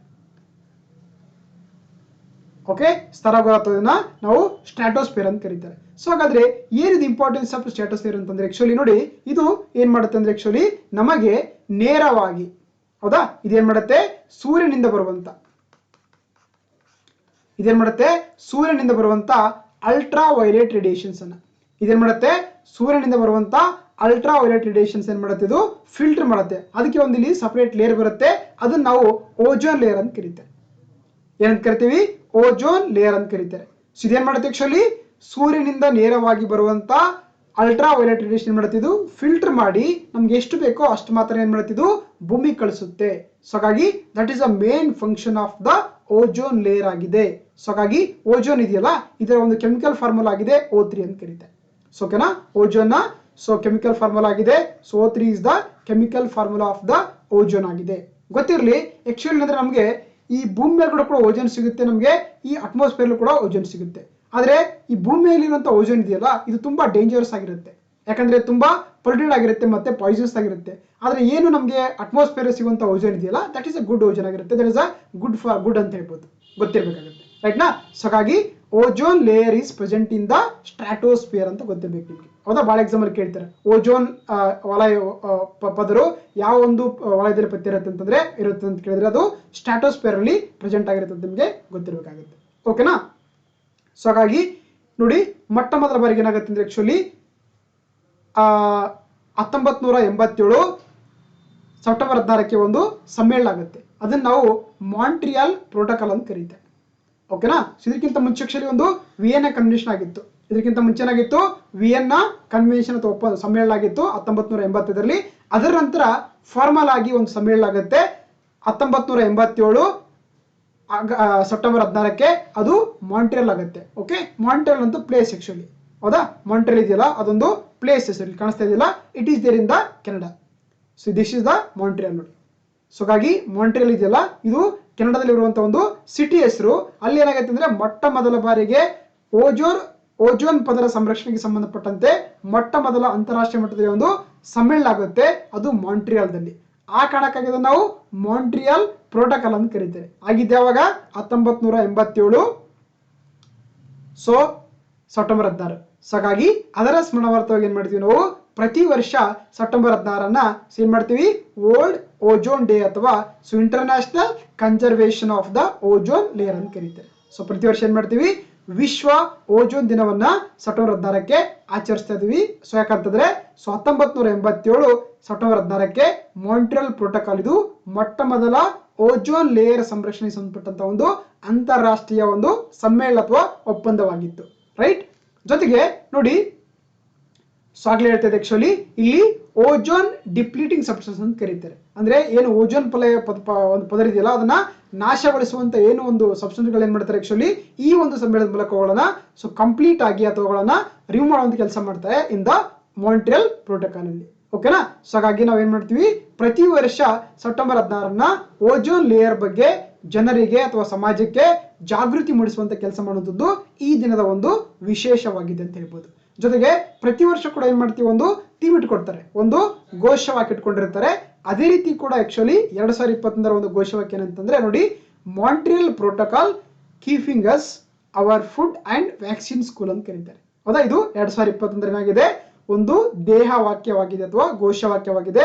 Montreal protocol keeping us our food and vaccine cool ಅಂತ ನೋಡಿ. ಇದು 2021 ವಿಶ್ವ ಓಜೋನ್ ದಿನದ ಒಂದು ದೇಹ ವಾಕ್ಯವಾಗಿದೆ. ಸೊ ಒಂದ್ ಕಡೆ ನೋಟ್ ಮಾಡ್ಕೊಳ್ಳಿ, ನೀವು ಎಕ್ಸಾಮ್ ಅಲ್ಲಿ ಕೇಳ್ಬೋದು ನಿಮಗೆ 2021 ವಿಶ್ವ ಓಜೋನ್ ದಿನದ ಒಂದು ದೇಹ ವಾಕ್ಯ ಏನಾಗಿತ್ತು ಅಂತಂದ್ರೆ Montreal protocol keeping us our food and vaccine school ಅಂತ ಇದೆ ನೋಡಿ. ಹೌದಾ, ಸೊ ಇಲ್ಲಿ ಇದೆಯಲ್ಲ. ಸೊ ಹೀಗಾಗಿ so Montreal protocol keeping us our food and vaccine cool ಅಂತದ್ದು 2021 ಒಂದು ಸೊ ವಿಶ್ವ ಓಜೋನ್ ದಿನದ ಒಂದು ಘೋಷವಾಕ್ಯ ಅಥವಾ ಥೀಮ್ ಆಗಿದೆ ಅಂತ ನಿಮ್ಗೆ ಗೊತ್ತಿರಬೇಕಾಗುತ್ತೆ. ರೈಟ್. ಯಾ, ಇನ್ನು 2020 ಇರುತ್ತಪ್ಪ ಅಂತ ನೋಡಿ. ಹೌದಾ, ಲಾಸ್ಟ್ ಇಯರ್ ಕೂಡ ಆಚರಣೆ ಮಾಡಿದ್ವಿ. 2020 ಒಂದು ಘೋಷವಾಕ್ಯ ಏನಾಗಿತ್ತು ಅಂತಂದ್ರೆ ozone for life 35 years of ozone layer protection ಅಂತ ಇತ್ತು ನೋಡಿ. ಹೌದಾ, 2020 ಘೋಷವಾಕ್ಯ ಏನಾಗಿತ್ತು ozone for life 30 years of ozone layer protection ಅಂತದ್ದು 2020 ವಿಶ್ವ ಓಜೋನ್ ದಿನದ ಒಂದು ದೇಹ ವಾಕ್ಯವಾಗಿತ್ತು ಅಥವಾ ಥೀಮ್ ಆಗಿತ್ತು. Ozone for life 35 years of ozone layer protection ಅಂತದ್ದು. ರೈಟ್. ಯಾ, ಇನ್ನು ನಾವು ನೋಡ್ತಾ ಇದ್ವಿ ಆಕ್ಚುಲಿ ಮಾಂಟ್ರಿಯಲ್ ಪ್ರೋಟೋಕಾಲ್ ಅಂತ. ಇದು ಆಗಿದ್ದು 1987 ಏನಾಗುತ್ತೆ ಸೆಪ್ಟೆಂಬರ್ 14 ಆಗುತ್ತೆ.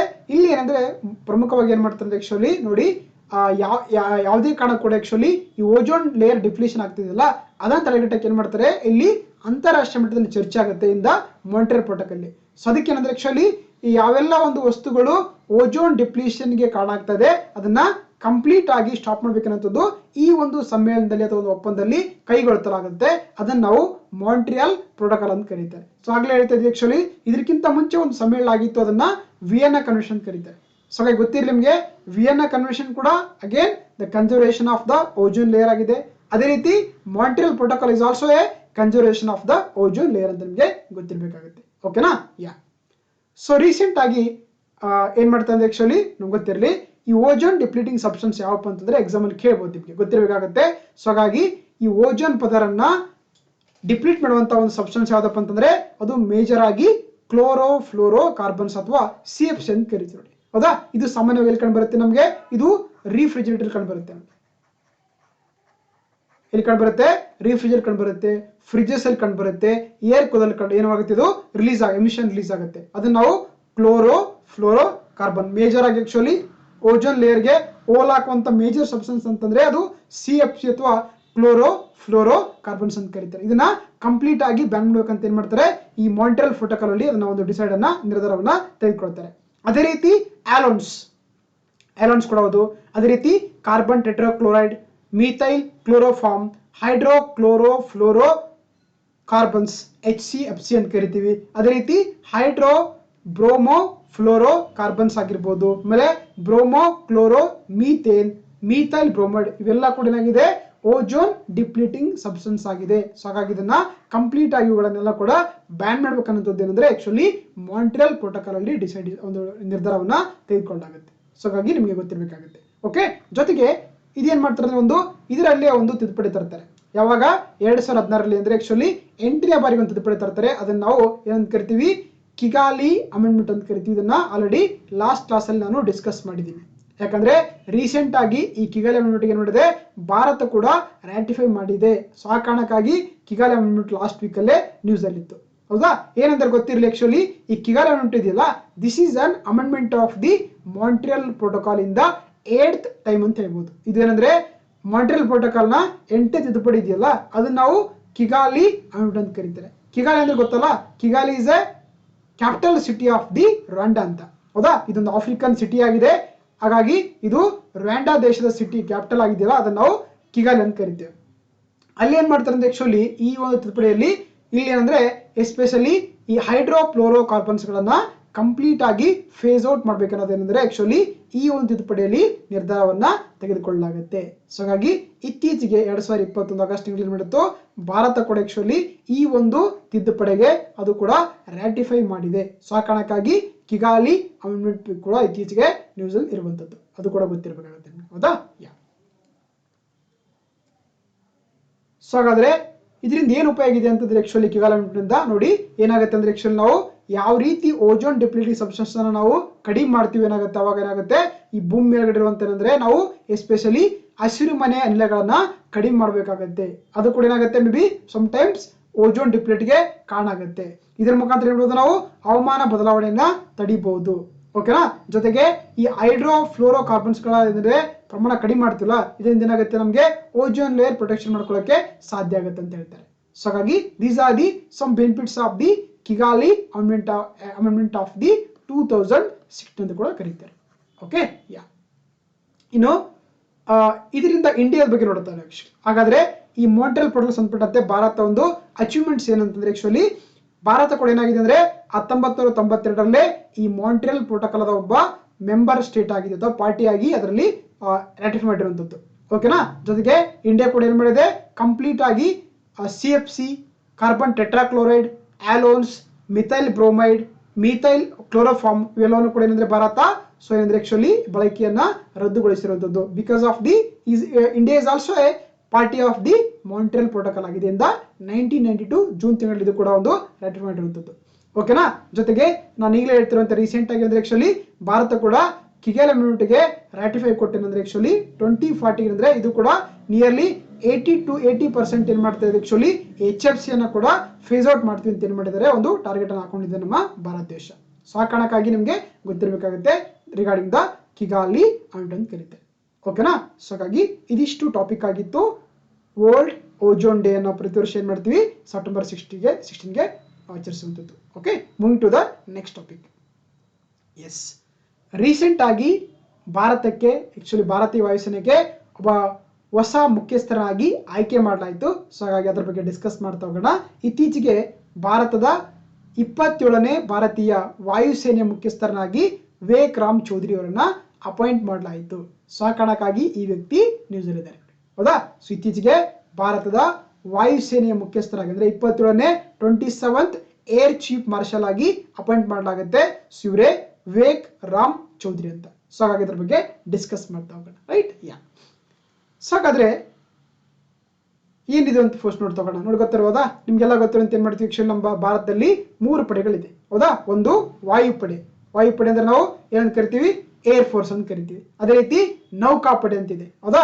ನಾವೆಲ್ ಫೋರ್ಸ್ ಅಂತ ಕರಿತೀವಿ. ಅದೇ ರೀತಿ ಭೂ ಸೇನೆ ಅಥವಾ ಭೂಪಡೆ ಅಂತ ಕರಿತೀವಿ. ಇದನ್ನ ನಾವು ಮಿಲಿಟರಿ ಫೋರ್ಸ್ ಅಂತ ಕರಿತೀವಿ, ಹೌದಾ? ಸೊ ಹಾಗಾಗಿ ನಮ್ಮ ದೇಶದಲ್ಲಿ ಪ್ರಮುಖವಾಗಿ ಮಿಲಿಟರಿಗೆ ಸಂಬಂಧಪಟ್ಟಂತೆ 3 ಪಡೆಗಳಿದೆ: ವಾಯುಪಡೆ, ನೌಕಾಪಡೆ, ಭೂಪಡೆ ಅಥವಾ ಭೂಸೇನೆ ಅಂತ ಕರೀತಾರೆ. ಸೊ ಹೌದಾ? ರೀಸೆಂಟ್ ಏನ್ ಮಾಡುತ್ತೆ ಆಕ್ಚುಲಿ ರೀಸೆಂಟ್ ಆಗಿ ಸೊ ಸೆಂಟ್ರಲ್ ಗವರ್ನಮೆಂಟ್ ಮಾಡುತ್ತೆ ವಿವೇಕ್ ರಾಮ್ ಚೌಧರಿ ಅವರನ್ನ 27ನೇ ಭಾರತೀಯ ವಾಯುಸೇನೆಯ ಮುಖ್ಯಸ್ಥ ಅಥವಾ ಏರ್ ಚೀಫ್ ಮಾರ್ಷಲ್ ಆಗಿ ಅಪಾಯಿಂಟ್ ಮಾಡಿದ್ದಾರೆ. ಸೊ ಹಾಗಾಗಿ ಇವರು ಇದ್ರ ಬಗ್ಗೆ ಡಿಸ್ಕಸ್ ಮಾಡ್ತಾ ಹೋಗೋಣ, ರೈಟ್? ಸೊ ಯಾಕಂತಂದ್ರೆ ನಿಮ್ಗೆಲ್ಲ ಗೊತ್ತಿರುವಂತೆ 26ನೇ ಏರ್ ಚೀಫ್ ಮಾರ್ಷಲ್ ಆಗಿ ಯಾರು ಕೆಲಸ ಮಾಡ್ತಾ ಇದ್ರು? ರಾಕೇಶ್ ಕುಮಾರ್ ಸಿಂಗ್ ಬದ್ರಿ ಅವರು ಕೆಲಸ ಮಾಡ್ತಾ ಇದ್ರು. ರೀಸೆಂಟ್ ಆಗಿ ಅವರು ಏನಂದ್ರೆ ರಿಟೈರ್ ಆಗ್ತಾರೆ. ಯಾವಾಗ? ಸೆಪ್ಟೆಂಬರ್ 30, 2019ಕ್ಕೆ ಆಕ್ಚುಲಿ ಸಾರಿ 2021ಕ್ಕೆ ಅವ್ರು ಏನಾಗ್ತಾರೆ ರಿಟೈರ್ ಆಗ್ತಾರೆ. ಸೊ ಹಾಗಾಗಿ ಅವ್ರ ಪ್ಲೇಸ್ಗೆ ಏನಂದ್ರೆ ಆಕ್ಚುಲಿ ವಿವೇಕ್ ರಾಮ್ ಚೌಧರಿ ಅವರನ್ನ ಹೊಸ ವಾಯುಸೇನೆಯ ಮುಖ್ಯಸ್ಥರನ್ನಾಗಿ ಅಪಾಯಿಂಟ್ ಮಾಡಲಾಗುತ್ತೆ 30 ಸೆಪ್ಟೆಂಬರ್ 2021ಗೆ. ಓಕೆನಾ? ಹಾಗಾದ್ರೆ ಯಾರು ಅಪಾಯಿಂಟ್ ಮಾಡ್ತಾರೆ ಅಂದ್ರೆ ಆಕ್ಚುಲಿ ಇದಕ್ಕೆ ಒಂದು ಕಮಿಟಿ ಇರುವಂತ ಪಾರ್ಲಿಮೆಂಟ್ ಅಲ್ಲಿ, that is called the cabinet committee ಅಂತ ಅಪಾಯಿಂಟ್ಮೆಂಟ್ ಅಂತ ಕರೀತಾರೆ, ಹೌದಾ? ಇದೇನ್ ಮಾಡುತ್ತೆ ಆಕ್ಚುಲಿ ಕ್ಯಾಬಿನೆಟ್ ಕಮಿಟಿ ಅಪಾಯಿಂಟ್ಮೆಂಟ್ ಏನ್ ಮಾಡುತ್ತೆ ಆಕ್ಚುಲಿ ಈ ವ್ಯಕ್ತಿ ಏನಂದ್ರೆ ವಿವೇಕ್ ರಾಮ್ ಚೌಧರಿಯನ್ನ ಹೊಸ ವಾಯುಸೇನೆ ಮುಖ್ಯಸ್ಥರನ್ನಾಗಿ ಅಪಾಯಿಂಟ್ ಆಗ್ಲಿಕ್ಕೆ ಇವರು ಆಯ್ಕೆ ಮಾಡಿರುವಂತದ್ದು. ಇವರ ಅಧಿಕಾರಾವಧಿ ಎಷ್ಟಿರುತ್ತಪ್ಪ ಅಂತಂದ್ರೆ 3 ವರ್ಷ ಇರುತ್ತೆ ನೋಡಿ. ಓಕೆ, ವಾಯುಸೇನೆ ಮುಖ್ಯಸ್ಥರ ಅಧಿಕಾರದ ಎಷ್ಟಿರುತ್ತೆ? 3 ವರ್ಷ ಇರುತ್ತೆ. ಇಲ್ಲಾಂದ್ರೆ 62 ವರ್ಷಗಳ ಒಂದು ವಯಸ್ಸು. ಯಾವ್ದು ಬೇಗ ಆಗುತ್ತೋ ಅದ್ರ ಪ್ರಕಾರ ನಾವು ಮನೆಗೆ ಹೋಗಬೇಕಾಗುತ್ತೆ, ಹೌದಾ? 3 ವರ್ಷ ಬೇಕಾದ್ರೆ 3 ವರ್ಷದಲ್ಲಿ ಇರ್ಬೋದು, ಇಲ್ಲಾಂದ್ರೆ 62 ವರ್ಷ ಆದ್ರೆ ಅವರು ಅಲ್ಲೇ ಅವಾಗಂದ್ರೆ ಆ ಪ್ಲೇಸ್ ಅನ್ನ ಬಿಟ್ಟು ಮನೆಗೆ ಹೋಗಬೇಕಾಗುತ್ತೆ. ಸೊ ಹಾಗಾಗಿ 3 years or 62 years of the age, which our early, ಅದು ಯಾವ್ದು ಬೇಕಾಗುತ್ತೆ ಅದ್ರ ಪ್ರಕಾರ ಅವರು ಕೆಲಸವನ್ನ ಇದು ಮಾಡಬೇಕಾಗುತ್ತೆ. ಸೊ ಹಾಗಾಗಿ ಪ್ರಸ್ತುತವಾಗಿ 27ನೇ ವಾಯುಸೇನೆ ಮುಖ್ಯಸ್ಥರಾಗಿ ವಿವೇಕ್ ರಾಮ್ ಚೌಧರಿ ಅವರು ಏನಂದ್ರೆ ಭಾರತದ ವಾಯುಸೇನೆ ಮುಖ್ಯಸ್ಥರಾಗಿ ಅಪಾಯಿಂಟ್ ಆಗ್ತಾರೆ. ಸೊ ಅದು ಸೆಪ್ಟೆಂಬರ್ 30, 2021 ಇರುತ್ತೆ. ಓಕೆನಾ? ಯಾ,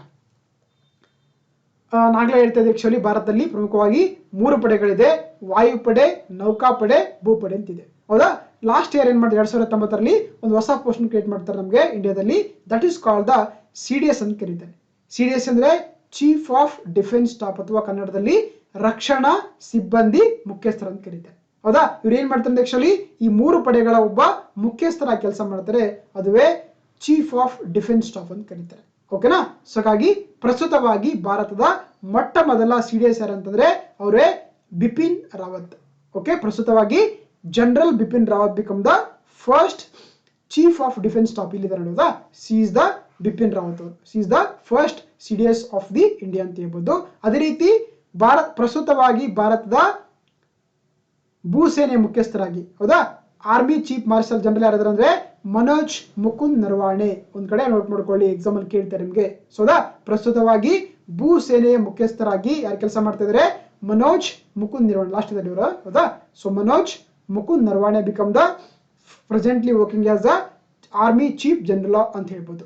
ಅದೇ ರೀತಿ ಚೀಫ್ ಆಫ್ ನ್ಯಾವಿ, ಹೌದಾ, ಭಾರತೀಯ ನೌಕಾಸೇನೆ ಮುಖ್ಯಸ್ಥರಾಗಿ ಕೆಲಸ ಮಾಡ್ತಿರೋದು ಯಾರಪ್ಪ ಅಂತಂದ್ರೆ ಕರಂಬೀರ್ ಸಿಂಗ್ ಅವರು.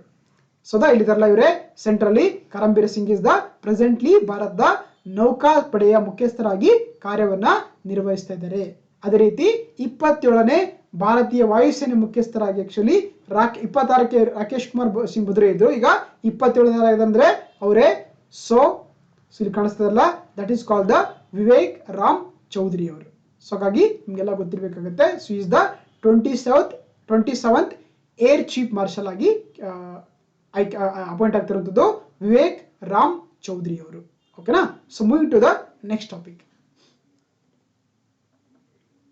ಎಸ್, ನಿಮ್ಗೆಲ್ಲ ಗೊತ್ತಿರುವಂತೆ 2021ರಲ್ಲಿ ಭಾರತಕ್ಕೆ ಒಂದೇನಂದ್ರೆ ಆಕ್ಚುಲಿ ಬ್ರಿಕ್ಸ್ ಸಮ್ಮೇಳನದ ಅಧ್ಯಕ್ಷತೆಯನ್ನ ವಹಿಸ್ತಾ ಇದ್ದಾರೆ. ಸೊ ಹಾಗಾಗಿ ಈ ಟಾಪಿಕ್ ನಮಗೆ ಎಕ್ಸಾಮ್ ಪಾಯಿಂಟ್ ಆಫ್ ವ್ಯೂ ತುಂಬಾ ಇಂಪಾರ್ಟೆಂಟ್ ಆಗುತ್ತೆ. ಹೌದಾ?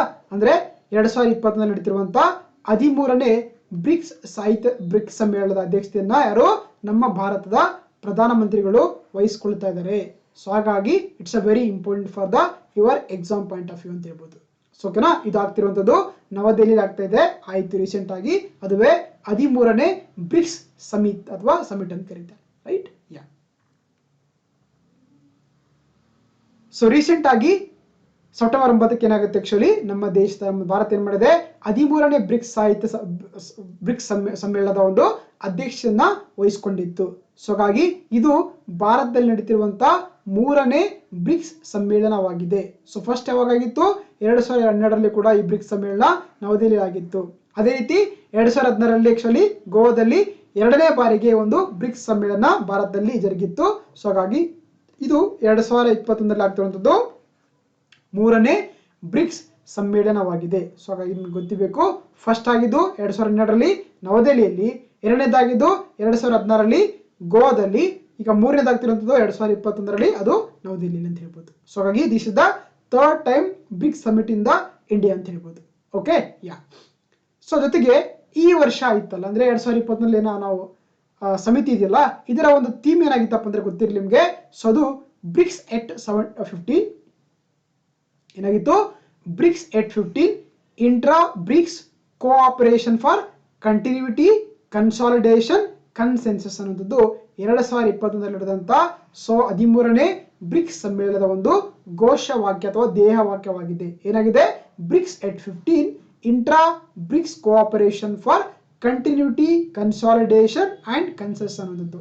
ಯಾಕೆ ಬ್ರಿಕ್ಸ್ 15 ಅಂತಂದ್ರೆ ಆಕ್ಚುಲಿ ಇದು ಸ್ಥಾಪನೆ ಆಗಿದ್ದು 2021ಕ್ಕೆ 15 ವರ್ಷಗಳನ್ನ ಪೂರೈಸ್ತಾ ಇದೆ.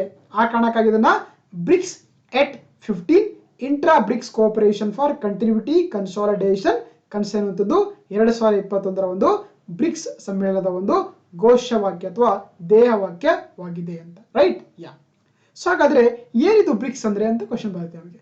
ಸೊ ಹಾಗಾದ್ರೆ ಬ್ರಿಕ್ಸ್ ಅನ್ನೋಂತಿದೆಯಲ್ಲ ನೋಡಿ, ಇಲ್ಲಿ ಆಕ್ಚುಲಿ 5 ಪದಗಳ ಒಂದು ಶಬ್ದ ಇದೆ, ಪದ ಇದೆ. ಹೌದಾ? 5 ಅಕ್ಷರಗಳ ಒಂದು ಪದ ಇದೆ, ಬ್ರಿಕ್ಸ್ ಅಂತ ಬರುತ್ತೆ. ಹೌದಾ? ಇಲ್ಲಿ ಬಿ ಇದೆ, ಆರ್ ಇದೆ, ಐ ಇದೆ, ಸಿ ಇದೆ, ಎಸ್ ಇದೆ. ಸೊ ಹಾಗಾಗಿ ಪ್ರತಿಯೊಂದು ಹೆಸರು ಅಕ್ಷರ ಕೂಡ ಏನಂದ್ರೆ ಇಲ್ಲಿ ಒಂದು ದೇಶದ ಹೆಸರು ಇಟ್ಕೊಂಡಿದ್ದಾರೆ. ಬಿ ಅಂದ್ರೆ ಬ್ರೆಜಿಲ್, ಆರ್ ಅಂದ್ರೆ ರಷ್ಯಾ, ಐ ಅಂದ್ರೆ ಇಂಡಿಯಾ, ಸಿ ಅಂದ್ರೆ ಚೀನಾ, ಸೊ ಎಸ್ ಅಂದ್ರೆ ಸೌತ್ ಆಫ್ರಿಕಾ ಅಂತ. ಸೊ ಹಾಗಾಗಿ ಈ ಬ್ರಿಕ್ಸ್ ಇದೆಯಲ್ಲ ಇದು 5 ದೇಶಗಳ ಅಂತಾರಾಷ್ಟ್ರೀಯ ಒಂದು ಸಂಘಟನೆಯಾಗಿದೆ. It's a 5 member intergovernmental international organisation ಆಗಿದೆ. That is called the BRICS ಅಂತ ಕರೀತಾರೆ. ಸೊ ಅದ್ರ ಬಗ್ಗೆ ನೋಡ್ತಾ ಹೋಗೋಣ. ಎಸ್, ಸೌದಾ ನಾಗಲೇ ಹೇಳ್ತಾ ಇದ್ದೆ ಆಕ್ಚುಲಿ ಇದು 5 ದೇಶಗಳ ಒಂದು ಸಂಘಟನೆಯಾಗಿದೆ ಅಂತ ಹೇಳಿದೆ. ಸೊ ಅದರಲ್ಲಿ ಬ್ರೆಜಿಲ್ ಇದೆ, ಹೌದಾ, ಬ್ರೆಜಿಲ್ ಇದೆ, ಸೊ ಬ್ರೆಜಿಲ್ ಇದೆ, ರಷ್ಯಾ ಇದೆ, ಇಂಡಿಯಾ ಇದೆ, ಚೀನಾ ಇದೆ, ಸೌತ್ ಆಫ್ರಿಕಾ ಇದೆ. ಸೊ ಹೌದಾ, ಇದು 5 ದೇಶಗಳ ಒಂದು ಅಂತಾರಾಷ್ಟ್ರೀಯ ಸಂಘಟನೆಯಾಗಿದೆ. ಸೊ ಹಾಗಾಗಿ ಪ್ರತಿ ವರ್ಷ ಏನಾಗುತ್ತೆ, ವಾರ್ಷಿಕವಾಗಿ ಏನ್ ಮಾಡುತ್ತೆ, ಇದು ಒಂದು ಸಮ್ಮೇಳನವನ್ನ ಒಂದೊಂದು ದೇಶಗಳಲ್ಲಿ ಏರ್ಪಡಿಸ್ತಾ ಹೋಗುತ್ತೆ ಅಂತ ಹೇಳ್ಬೋದು. ರೈಟ್. ಸೊ ಇನ್ನು ಇಲ್ಲಿ ನೋಡಿ, ಈ ಸಮ್ಮೇಳನ ನಡೀತಲ್ಲ, ಇಲ್ಲಿ ಏನ್ ಮಾಡ್ತಾರೆ ಅಂದ್ರೆ ದೇಶದ ಮುಖ್ಯಸ್ಥರು ಏನ್ ಮಾಡ್ತಾರೆ ಆಕ್ಚುಲಿ ಈ ಒಂದು ಸಮ್ಮೇಳನದಲ್ಲಿ ಭಾಗವಹಿಸ್ತಾರೆ. ಫಾರ್ ಎಕ್ಸಾಂಪಲ್ ಭಾರತ ವತಿಯಿಂದ ನರೇಂದ್ರ ಮೋದಿ ಅವರಾಗಿರ್ಬೋದು, ಚೀನಾದಿಂದ ಜಿನ್ಪಿಂಗ್ ಆಗಿರ್ಬೋದು, ಸೊ ಆಮೇಲೆ ಸೌತ್ ಆಫ್ರಿಕಾದಿಂದ ಸಿರಿಲ್ ರಾಮಫೋಸ ಆಗಿರ್ಬೋದು, ಸೊ ಆಮೇಲೆ ರಷ್ಯಾದಿಂದ ವ್ಲಾಡಿಮಿರ್ ಪುಟಿನ್ ಆಗಿರ್ಬೋದು, ಸೊ ಆಮೇಲೆ ಸೌತ್ ಆಫ್ರಿಕಾದಿಂದ ಬ್ರೆಜಿಲ್ ಇಂದ ಪ್ರೆಸಿಡೆಂಟ್ ಜೈರ್ ಬೋಲ್ಸೋನ್ ಆಗಿರ್ಬೋದು. ಸೊ ಹಾಗಾಗಿ ಅಲ್ಲಿ ಏನಂದ್ರೆ ಆ ದೇಶದ ಮುಖ್ಯಸ್ಥರು ಏನ್ ಮಾಡ್ತಾರೆ ಅಂದ್ರೆ ಆಕ್ಚುಲಿ ಈ ಬ್ರಿಕ್ಸ್ ಸಮ್ಮೇಳನದಲ್ಲಿ ಭಾಗವಹಿಸ್ತಾ ಹೋಗ್ತಾರೆ. ರೈಟ್. ಯಾ. ಸೊ ಹಾಗಾಗಿ ನೋಡಿ, ಈ ಬ್ರಿಕ್ಸ್ ಇದೆಯಲ್ಲ ಇದು ಸ್ಥಾಪನೆ ಆಗಿದ್ದು 2001ರಲ್ಲಿ ಸ್ಥಾಪನೆ ಆಗಿದ್ದೆ. ಆಕ್ಚುಲಿ ಈ ಬ್ರಿಕ್ ಅನ್ನೋ ಪದವನ್ನ ಮೊಟ್ಟ ಮೊದಲ ಬಾರಿಗೆ ಕೊಟ್ಟಂತ ವ್ಯಕ್ತಿ ಯಾರಪ್ಪ ಅಂತಂದ್ರೆ ಅದು ಎಕನಾಮಿಸ್ಟ್ ಆಗಿರುವಂತ ಝೀಮ್ ಓನೆಲ್ ನ ಗೋಲ್ಡ್ಮನ್ ಸಾಕ್ಸ್ ಏನ್ ಮಾಡ್ತಾರೆ ಆಕ್ಚುಲಿ ಈ ಬ್ರಿಕ್ ಎನ್ನುವಂತ ಒಂದು ಪದವನ್ನ ಮೊಟ್ಟ ಮೊದಲ ಬಾರಿಗೆ ಅವರು ನೀಡ್ತಾರೆ 2001ರಲ್ಲಿ. ಸೊ ಓಕೆನಾ. ಸೊ ಹಾಗಾಗಿ ಇವರೇ ಗೋಲ್ಡ್ಮನ್ ಸಾಕ್ಸ್ ಅವರು ಇವರೊಬ್ಬ ಎಕನಾಮಿಸ್ಟ್ ಆಗಿದ್ದಾರೆ. ಸೊ ಹಾಗಾಗಿ ಮೊಟ್ಟ ಮೊದಲ ಬ್ರಿಕ್ ಸಮಿತಿ ಆಗಿದ್ದೆ ಎಲ್ಲಪ್ಪ ಅಂತಂದ್ರೆ ಆಕ್ಚುಲಿ ಮೊದಲು ಬ್ರಿಕ್ ಅಂತ ಇತ್ತು ಅಷ್ಟೇ. ಬ್ರಿಕ್ ಅಂದ್ರೆ ಬರೀ ಬ್ರೆಜಿಲ್, ರಷ್ಯಾ, ಇಂಡಿಯಾ, ಚೈನಾ ಇತ್ತು, ಸೌತ್ ಆಫ್ರಿಕಾ ಬಂದಿರಲಿಲ್ಲ. ಸೊ ಆ ಕಾರಣಕ್ಕಾಗಿ ಅದನ್ನ ಬರೀ ಬ್ರಿಕ್ ಅಂದ್ರೆ 4 ದೇಶಗಳ ಒಂದು ಸಂಘಟನೆ ಆಗಿತ್ತು. ರೈಟ್. ಸೊ ಹಾಗಾಗಿ 2009ರಲ್ಲಿ ಏನಾಗುತ್ತೆ ಅಂತ ನೋಡಿ, ಮೊಟ್ಟ ಮೊದಲ ಒಂದು ಬ್ರಿಕ್ಸ್ ಸಮ್ಮೇಳನವನ್ನ ರಷ್ಯಾದಲ್ಲಿ ನಡೆಸ್ಕೊಳ್ಳುತ್ತಾರೆ. ಹೌದಾ. ಆಮೇಲೆ 2010ಕ್ಕೆ ಏನಾಗುತ್ತೆ, ಸೊ ಈ ಒಂದು ಸಂಘಟನೆಗೆ ಸೌತ್ ಆಫ್ರಿಕಾ ಕೂಡ ಬಂದು ಒಂದು ಮೆಂಬರ್ ಆಗುವಂತದ್ದಾಗಿದೆ. ಸೌದಾ ಏನಾಗುತ್ತೆ 2010ಕ್ಕೆ ಏನ್ ಮಾಡುತ್ತೆ, even South Africa is also enter in to the BRICS ಒಂದು ಆರ್ಗನೈಸೇಷನ್ ಅಂತ ಹೇಳ್ಬೋದು. ಹಾಗಾಗಿ ಅದೇನಾಯ್ತು, ಮೊದಲು ಬ್ರಿಕ್ ಇದ್ದೇನಾಯ್ತು, ಈಗ ಬ್ರಿಕ್ಸ್ ಆಯ್ತು. ಸೊ ಹಾಗಾಗಿ ಇದು 2010ರಿಂದ 2010ಕ್ಕಿಂತ ಮುಂಚೆ ಬ್ರಿಕ್ ಇತ್ತು, 2010 ಅಂತ ಇದು ಬ್ರಿಕ್ಸ್ ಸಂಘಟನೆಯಾಗಿ ಹೊರಹೊಮ್ಮಿದೆ ಅಂತ ಹೇಳ್ಬೋದು. ರೈಟ್. ಯಾ. ಸೊ ಹಾಗೆ ಆಗ್ಲೇ ಹೇಳ್ತಾ ಇದ್ದೆ ಆಕ್ಚುಲಿ ನೋಡಿ, ಬ್ರಿಕ್ಸ್ ಸಮ್ಮೇಳನ ಫಸ್ಟ್ ಆಗಿದ್ದು ಯಾವಾಗಪ್ಪ ಅಂದ್ರೆ 2009ರಲ್ಲಿ ಆಗುತ್ತೆ. ಸೊ ಅದು ರಷ್ಯಾದ ಎಕ್ಟರ್ನ್ಬರ್ಗದಲ್ಲಿ ಆಗುತ್ತೆ. 2010ರಲ್ಲಿ ಬ್ರೆಜಿಲ್ ಅಲ್ಲಿ, 2011ರಲ್ಲಿ ಚೀನಾ, 12ರಲ್ಲಿ ನೋಡಿ ಭಾರತ ನ್ಯೂಡೆಲ್ಲಿ ಆಗಿತ್ತು, 13ರಲ್ಲಿ ಸೌತ್ ಆಫ್ರಿಕಾ, 14ರಲ್ಲಿ ಬ್ರೆಜಿಲ್, 15ರಲ್ಲಿ ರಷ್ಯಾ, 16ರಲ್ಲಿ ಕೂಡ ಅಗೇನ್ ಇಂಡಿಯಾದ ಗೋವಾದಲ್ಲಿ ಆಗಿತ್ತು. ಇದು 2ನೇ ಸಮ್ಮೇಳನ ಆಗಿತ್ತು. 17ರಲ್ಲಿ ಚೀನಾದ ಜಿನ್ಮೆನ್ ಆಗಿತ್ತು, 18ರಲ್ಲಿ ಜೋಹಾನ್ಸ್ಬರ್ಗ್, 19ರಲ್ಲಿ ಬ್ರೆಜಿಲ್ ಆಗಿತ್ತು, 20ರಲ್ಲಿ ರಷ್ಯಾ. ಹಾಗಾಗಿ 21ರಲ್ಲಿ ಅಗೇನ್ 3ನೇ ಟೈಮ್ ಏನಾಗ್ತದೆ, ಸೊ ಭಾರತ ಕೂಡ ಇದರ ಒಂದು ಪ್ರೆಸಿಡೆನ್ಸಿಪ್ ಅನ್ನು ವಹಿಸ್ಕೊಳ್ತದೆ. ಅದು ನಮ್ಮ New Delhi. This is the 3rd time India become the hosting the BRICS summit ಅಂತ ಹೇಳ್ಬೋದು. ಫಸ್ಟ್ ಆಗಿದ್ದು 2012ರಲ್ಲಿ, 2016ರಲ್ಲಿ, ಆಮೇಲೆ 2021ರಲ್ಲಿ 3ನೇ ಸಮ್ಮೇಳನದ ಒಂದು ಅಧ್ಯಕ್ಷತೆಯನ್ನ ವಹಿಸಿಕೊಳ್ತಿರುವಂತ ದೇಶ ಅದು ನಮ್ಮ ಭಾರತ ಆಗಿರುವಂತದ್ದು. ಓಕೆ. ಯಾ. ಜೊತೆಗೆ ಈ ಬ್ರಿಕ್ಸ್ ಬಗ್ಗೆ ನೋಡ್ಬೇಕಾದ್ರೆ ಆಕ್ಚುಲಿ ಈ ಬ್ರಿಕ್ಸ್ ಇದೆಯಲ್ಲ ಇದು ಜಗತ್ತಿನ 40% ಏನಾಗಿದೆ ಜನಸಂಖ್ಯೆಯನ್ನ ಹೊಂದಿದೆ. ಇದು 40% ಆಫ್ ಗ್ಲೋಬಲ್ ಪಾಪ್ಯುಲೇಷನ್ ಹೊಂದಿದೆ. ಜೊತೆಗೆ ಇದು ಜಗತ್ತಿನ 30% ಆಫ್ GDP ಕೂಡ ಹೊಂದಿರುವಂತದ್ದು. This is the one of the major trade bloc ಅಂತ ಕೂಡ ಹೇಳ್ಬೋದು. ಹೌದಾ. ನೋಡಿ, ಬರೀ 5 ದೇಶಗಳು ಕೂತ್ಕೊಂಡಿದ್ದು ಜಗತ್ತಿನ 40% ಪಾಪ್ಯುಲೇಷನ್ ಹೊಂದಿದ್ದಾರೆ, ಜೊತೆಗೆ 30% ಆಫ್ GDP ಅನ್ನು ಕೂಡ ಹೊಂದಿರುವಂತದ್ದು ನಮಗೆ ಸೊ ಈ ಒಂದು ಬ್ರಿಕ್ಸ್ ಅಲ್ಲಿ ಕಾಣುವಂಥದ್ದು. ಓಕೆನಾ. ಯಾ. ಜೊತೆಗೆ ಇದರ ಮುಖ್ಯ ಉದ್ದೇಶ ಏನಪ್ಪ ಅಂತಂದ್ರೆ ಬ್ರಿಕ್ಸ್ ಮುಖ್ಯ ಉದ್ದೇಶ ಅಂದ್ರೆ ಆಕ್ಚುಲಿ ಇಲ್ಲಿ ಪ್ರಮುಖವಾಗಿ cooperation within grouping and among the individual countries for more sustainable, equitable, mutually beneficial development ಅಂತ ಕರೀತಾರೆ. ಅಂದ್ರೆ ಏನು 5 ದೇಶಗಳಿದೆಯಲ್ಲ ಅವೆಲ್ಲರ ಮಧ್ಯೆ ಕೂಡ ಸಹಕಾರಯುತವಾಗಿ ಯಾವುದೇ ರೀತಿಯ ಒಂದು ಸ್ಪರ್ಧಾತ್ಮಕತೆ ಇಲ್ಲದೆ ಎಲ್ಲವೂ ಕೂಡ ಒಂಥರ ಸಮಾನತೆಯಿಂದ ಸುಸ್ಥಿರವಾಗಿ ಬೆಳಿಬೇಕನ್ನೋದು ಈ ಒಂದು ಸಂಘಟನೆಯ ಮುಖ್ಯ ಉದ್ದೇಶವಾಗಿದೆ ಅಂತ ಹೇಳ್ಬೋದು. ಓಕೆನಾ. ಜೊತೆಗೆ ಇಲ್ಲಿ ಮೇಜರ್ ಆಗಿ ಅಂದ್ರೆ ಎಕನಾಮಿಕ್ ಸ್ಟ್ರೆಂತ್ ಅನ್ನ ಫೋಕಸ್ ಮಾಡಿಕೊಂಡು ಇಲ್ಲಿ ಯಾವುದೇ ರೀತಿಯ ಒಂದು ಸ್ಪರ್ಧಾತ್ಮಕತೆ ಇಲ್ಲದೆ ಎಲ್ಲವೂ ಕೂಡ ಒಂದೇ ರೂಟ್ ಅಂದ್ರೆ ಒಂದೇ ತುಂಬಾ ಇಕ್ವಿಟೇಬಲ್ ಆಗಿ ಹೋಗ್ಬೇಕಂತದ್ದು ಈ ಒಂದು ಸಂಘಟನೆಯ ಮುಖ್ಯ ಉದ್ದೇಶವಾಗಿದೆ ಅಂತ ಹೇಳ್ಬೋದು. ಓಕೆನಾ. ಜೊತೆಗೆ ಇಲ್ಲಿ ಕೂಡ again there is a focus of the political and security cooperation ಕರಿತೀವಿ. ಅಂದ್ರೆ ರಾಜಕೀಯ ಮತ್ತು ಏನಂತಾರೆ ಒಂದು ಭದ್ರತಾ ಸಹಕಾರದಲ್ಲಿ ಕೂಡ ಆಕ್ಚುಲಿ ಎಲ್ಲಾ ದೇಶಗಳು ಕೂಡ ಒಂದಕ್ಕೊಂದು ಸಹಕಾರತೆ ಹೋಗ್ಬೇಕನ್ನೋದು ಕೂಡ ಇದರ ಒಂದು ಉದ್ದೇಶವನ್ನ ಕಾಣುವಂಥದ್ದು. ಜೊತೆಗೆ ಇಲ್ಲಿ ಏನಂದ್ರೆ ಆಕ್ಚುಲಿ ನೋಡಿ ಇಲ್ಲಿ ಅಂದ್ರೆ ಆಕ್ಚುಲಿ 2021 ಏನ್ ಸಮ್ಮೇಳನ ಇದೆಯಲ್ಲ ಇಲ್ಲಿ ಅಂದ್ರೆ ಆಕ್ಚುಲಿ 3 ವಿಷಯಗಳನ್ನ ಫೋಕಸ್ ಮಾಡಿದ್ದಾರೆ. ಹೌದಾ. ಏನು 13ನೇ ಸಮ್ಮೇಳನ ಇದೆಯಲ್ಲ ಒಂದು ಸಮ್ಮೇಳನ ನಡೀತಿದೆ ಪ್ರಮುಖವಾಗಿ 3 ವಿಷಯಗಳನ್ನ ಫೋಕಸ್ ಮಾಡಲಾಗಿದೆ. ಒಂದು ಎಕನಾಮಿಕ್ ಅಂಡ್ ಫಿನಾನ್ಷಿಯಲ್ ಅಂತ ಕರಿತೀವಿ. ಅಂದ್ರೆ ಆರ್ಥಿಕ ಮತ್ತು ಹಣಕಾಸಿನ ಒಂದು ಇಲ್ಲಿ ಶಾಸ್ತ್ರ ಫೋಕಸ್ ಮಾಡುವಂತಾಗಿದೆ. ಯಾಕಂದ್ರೆ ಇತ್ತೀಚೆಗೆ ನಿಮ್ಗೆಲ್ಲ ಗೊತ್ತಿರುವಂತೆ COVID-19 ಇಂದ ಸಾಕಷ್ಟು ದೇಶಗಳು ತುಂಬಾ ಒಂದು ಪಾವರ್ಟಿಯನ್ನ ಮತ್ತು GDP ಅನ್ನ ತುಂಬಾ ಲೋವರ್ ಆಗ್ತಾ ಇದೆ. ಸೊ ಹಾಗಾಗಿ ಎಲ್ಲ ಏನು 5 ದೇಶಗಳಿದೆಯಲ್ಲ ಅವೆಲ್ಲವೂ ಕೂಡ ತುಂಬಾ ಎಕನಾಮಿಕಲ್ ಆಗಿ ಫಿನಾನ್ಷಿಯಲ್ ಆಗಿ ಸ್ಟೇಬಲ್ ಆಗಬೇಕನ್ನೋದು ಕೂಡ ಒಂದು ಪ್ರಮುಖವಾದಂತ ಉದ್ದೇಶವಾಗಿದೆ. ಎರಡನೇದೇನಪ್ಪ ಅಂತಂದ್ರೆ ನೋಡಿ ಒಂದು cultural and people to people exchange ಆಗಿದೆ. ಏನು 5 ದೇಶಗಳಿದೆಯಲ್ಲ ಅಲ್ಲಿರುವಂತ ಕಲ್ಚರ್ಸ್ಗಳು ಒಬ್ಬರಿಂದ ಒಬ್ಬರು ಶೇರ್ ಮಾಡ್ಕೊಳ್ಳೋದು, ಆಮೇಲೆ ಅಲ್ಲಿನ ಜನರ ಮಧ್ಯೆ ಒಂದು ಎಕ್ಸ್ಚೇಂಜ್ ಆಫ್ ಐಡಿಯಾಸ್ ಆಗಿರ್ಬೋದು ಅದನ್ನು ಕೂಡ ಇಲ್ಲಿ ಫೋಕಸ್ ಮಾಡ್ಕೊಳ್ಳೋಕೆ ಅವಕಾಶ ಕೊಡಲಾಗುತ್ತೆ. ಅದು ಕಲ್ಚರಲ್ ಮತ್ತೆ ಪೀಪಲ್ ಟು ಪೀಪಲ್ ಎಕ್ಸ್ಚೇಂಜ್ ಮಾಡೋದ್ರ ಮುಖಾಂತರ. ಅದೇ ರೀತಿ ಇನ್ನೊಂದು ಪೊಲಿಟಿಕಲ್ ಅಂಡ್ ಸೆಕ್ಯೂರಿಟಿ ಅಂತ ಕರೀತಾರೆ. ಹೌದಾ. ಅಂತಂದ್ರೆ ರಾಜಕೀಯ ಮತ್ತೆ ಭದ್ರತೆ ಸಂಬಂಧಪಟ್ಟಂತೆ ಎಲ್ಲ ಏನು 5 ದೇಶಗಳಿದೆಯಲ್ಲ ಯಾವುದೇ ಬಿಕ್ಕಟ್ಟು ಬಂದ್ರೆ ಕೂಡ ಆಕ್ಚುಲಿ ನಾವೆಲ್ಲರೂ ಕೂತ್ಕೊಂಡು ಅದನ್ನ ಬಗೆಹರಿಸಿಕೊಳ್ಳುವಂತ ಕೆಲಸ ಮಾಡ್ಬೇಕಂತ ಏನಂದ್ರೆ ಆಕ್ಚುಲಿ ಈ ಪೊಲಿಟಿಕಲ್ ಮತ್ತೆ ಸೆಕ್ಯೂರಿಟಿ ಅಂತ ಒಂದು ಇಶ್ಯೂಸ್ ಅಲ್ಲಿ ಡಿಸ್ಕಷನ್ ಮಾಡಲಾಗಿತ್ತು ಈ ಒಂದು 13ನೇ ಒಂದು ಸಮ್ಮೇಳನದಲ್ಲಿ ಅಂತ ಹೇಳ್ಬೋದು. ಓಕೆ. ಜೊತೆಗೆ ಇಲ್ಲಿ ಮೇಜರ್ ಆಗಿ ಫೋಕಸ್ ಮಾಡಿದ್ದೇನಪ್ಪ ಅಂದ್ರೆ ನೋಡಿ ಆಕ್ಚುಲಿ 2021 ಒಂದು ಸಮ್ಮೇಳನದಲ್ಲಿ ಬ್ರಿಕ್ಸ್ ಡಿಜಿಟಲ್ ಸಮಿತಿಯನ್ನು ಕೂಡ ಬಗ್ಗೆ ಡಿಸ್ಕಸ್ ಮಾಡಲಾಯಿತು. ಹೌದಾ. ಹಾಗೆ ಅದೇ ರೀತಿ ಇಲ್ಲಿ ಅಂದ್ರೆ first BRICS ministerial joint statement on the multilateral reforms ಗಳ ಬಗ್ಗೆ, ಅದೇ ರೀತಿ ಬ್ರಿಕ್ಸ್ ಕೌಂಟರ್ ಟೆರರಿಸಂ ಬಗ್ಗೆ ಆಕ್ಷನ್ ಪ್ಲಾನ್ ಬಗ್ಗೆ ಡಿಸ್ಕಸ್ ಮಾಡಲಾಗಿದೆ. ಅದೇ ರೀತಿ agreement on cooperation in the field of the remote sensing satellite ಬಗ್ಗೆ ಕೂಡ ಇಲ್ಲಿ ಡಿಸ್ಕಸ್ ಮಾಡಲಾಗಿದೆ. ಅದೇ ರೀತಿ ಅಂದ್ರೆ actually BRICS alliance to on the green tourism ಬಗ್ಗೆ ಕೂಡ ಆಕ್ಚುಲಿ ಈ ಒಂದು 2013ನೇ ಸಮ್ಮೇಳನದಲ್ಲಿ ಡಿಸ್ಕಸ್ ಮಾಡಿರುವಂತಹ ಪ್ರಮುಖವಾದಂತಹ ವಿಷಯಗಳನ್ನು ನಾವು ನೋಡಬಹುದು. ಓಕೆನಾ. ಹಾಗೆ ಇದಕ್ಕೆ ಒಂದು ತಮ್ಮದೇ ಅಂತ ಒಂದು ಬ್ಯಾಂಕ್ ಕೂಡ ರಚನೆ ಮಾಡಿಕೊಂಡಿದ್ದಾರೆ. ಏನು ಬ್ರಿಕ್ಸ್ ಇದೆಯಲ್ಲ ಇದೇನ್ ಮಾಡ್ಕೊಂಡಿದೆ ತನ್ನದೇ ಅಂತ ಒಂದು ಹೊಸ ಬ್ಯಾಂಕ್ ಅನ್ನು ಕೂಡ ರಚನೆ ಮಾಡ್ಕೊಂಡಿದ್ದಾರೆ. ಅದನ್ನ ನಾವೇನಂತ ಕರಿತೀವಿ ನ್ಯೂ ಡೆವಲಪ್ಮೆಂಟ್ ಬ್ಯಾಂಕ್ ಅಂತ ಕರಿತೀರಿ ಅಥವಾ ಶಾರ್ಟ್ಕಟ್ ಆಗಿ NDB ಅಂತ ಕರೀತಾರೆ. ಇದನ್ನ ಕನ್ನಡದಲ್ಲಿ ಹೊಸ ಅಭಿವೃದ್ಧಿ ಬ್ಯಾಂಕ್ ಅಂತ ಕರೀತಾರೆ. It is also call the BRICS bank ಅಂತ ಕರೀತಾರೆ. ಇದನ್ನ ಬ್ರಿಕ್ಸ್ ಬ್ಯಾಂಕ್ ಅಂತ ಕರೀತಾರೆ ನೋಡಿ. ಎಸ್. ಹಾಗಾದ್ರೆ ಏನಿದು ಬ್ರಿಕ್ಸ್ ಬ್ಯಾಂಕ್ ಅಥವಾ ನ್ಯೂ ಡೆವಲಪ್ಮೆಂಟ್ ಬ್ಯಾಂಕ್ ಅಂದ್ರೆ ಆಕ್ಚುಲಿ ಇದನ್ನ ಸ್ಥಾಪಿಸಿರುವಂತದ್ದು 5 ದೇಶಗಳು ಕೂಡ ಆಕ್ಚುಲಿ ಇದರಲ್ಲಿ ಒಂದು ಕಾಂಟ್ರಿಬ್ಯೂಟ್ ಮಾಡ್ಕೊಂಡು ಈ ಬ್ಯಾಂಕ್ ಅನ್ನ ಸ್ಥಾಪಿಸಿರುವಂತದ್ದು. ಯಾವಾಗಪ್ಪ ಅಂತಂದ್ರೆ ಇದನ್ನ 2014ರಲ್ಲಿ ಈ ಬ್ಯಾಂಕ್ ಅನ್ನ ಫೋರ್ಟಲೇಜಾ ಬ್ರೆಜಿಲ್ ಒಂದು ಕಮ್ಯುನಿಟಿ ನಲ್ಲಿ ಆಕ್ಚುಲಿ ಅಂದ್ರೆ ಈ ಒಂದು NDB ಬ್ಯಾಂಕ್ ಅನ್ನ ಸ್ಥಾಪನೆ ಮಾಡಲಾಯಿತು ಇಂದ 2014 ನಲ್ಲಿ. ಓಕೆನಾ. ಹಾಗಾಗಿ ಇದರ ಕೇಂದ್ರ ಕಚೇರಿ ಇದೆ ಚೀನಾದ ಶಾಂಘೈಯಲ್ಲಿ. ಗೊತ್ತಿರಲಿ ನಿಮಗೆ ಬಹಳ ಎಕ್ಸಾಂಪಲ್ ಕೇಳಿದ್ದಾರೆ.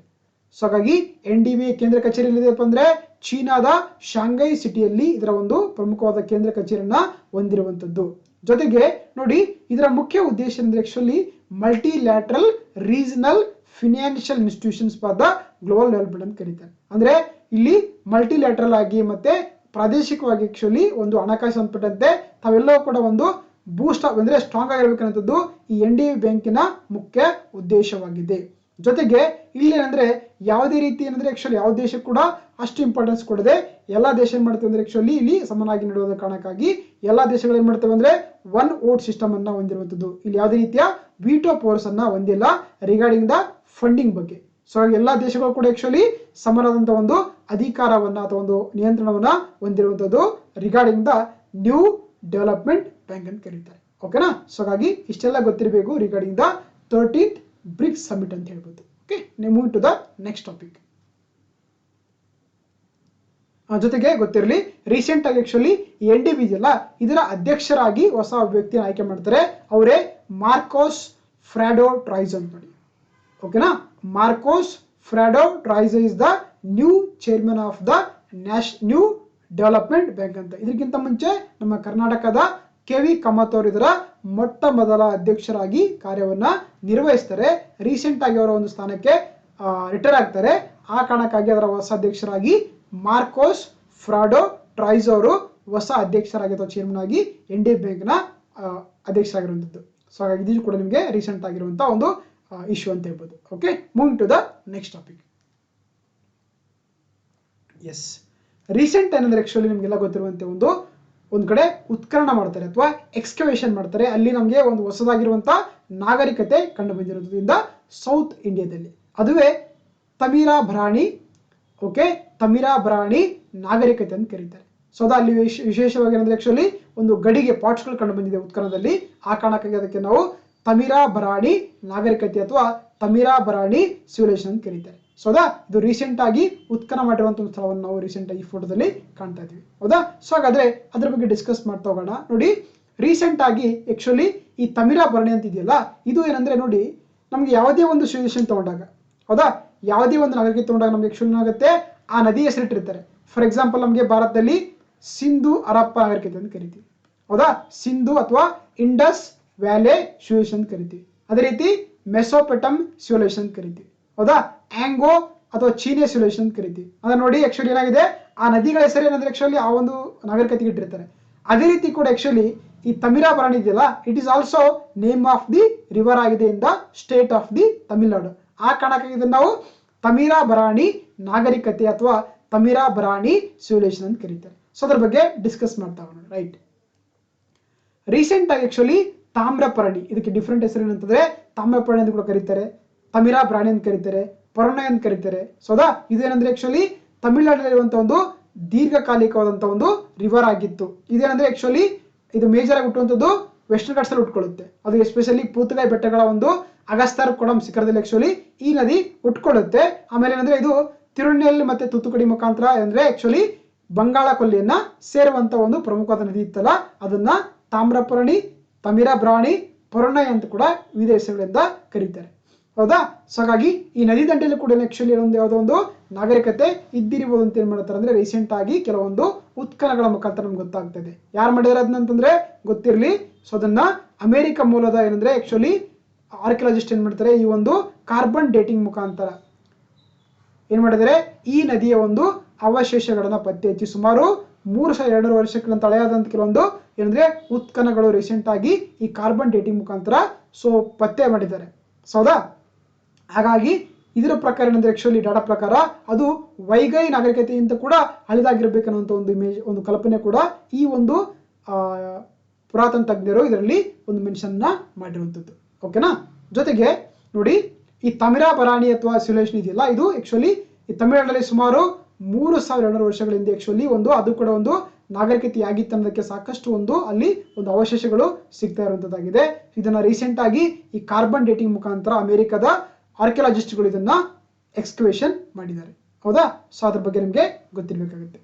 ರೈಟ್, ನೋಡಿ, ಸೊ ಹಾಗಾಗಿ ಈ ತಮಿರಾಬರಾಣಿ ಇದೆಯಲ್ಲ, ಇಲ್ಲಿ ಕಾಣಿಸ್ತಿದೆ ನಿಮಗೆ, ದಿಸ್ ಇಸ್ ದ ತಮಿರಾಬರಾಣಿ ರಿವರ್. ಹೌದಾ, ಅಂದ್ರೆ ಸೌತ್ ಆಫ್ ದಿ ನಮಗೆ ಏನ್ ಕಾಣುತ್ತೆ, ಈ ಯಾವುದು ತಮಿಳುನಾಡಲ್ಲಿ ಕಾಣುವಂಥದ್ದು. ಸೊ ಹಾಗಾಗಿ ಇದೊಂದು shortest river in the state ಅಂತ. ಪ್ರೆಸೆಂಟ್ ಆಗಿ ಅದು ತುಂಬಾ ಚಿಕ್ಕದಾಗಿರೋದು, ಮೊದಲೆಲ್ಲ ತುಂಬಾ ದೊಡ್ಡದಾಗಿತ್ತು. ಬಟ್ ಏನಂದ್ರೆ ಅದು ಈ ಕೋರ್ಸ್ ಆಫ್ ಆಕ್ಷನ್ ಇಂದ ಏನಾಗಿದೆ, ತುಂಬಾ ಶಾರ್ಟ್ ಆಗಿದೆ ಈ ಒಂದು ತಮಿರಾಬರಾಣಿ ರಿವರ್.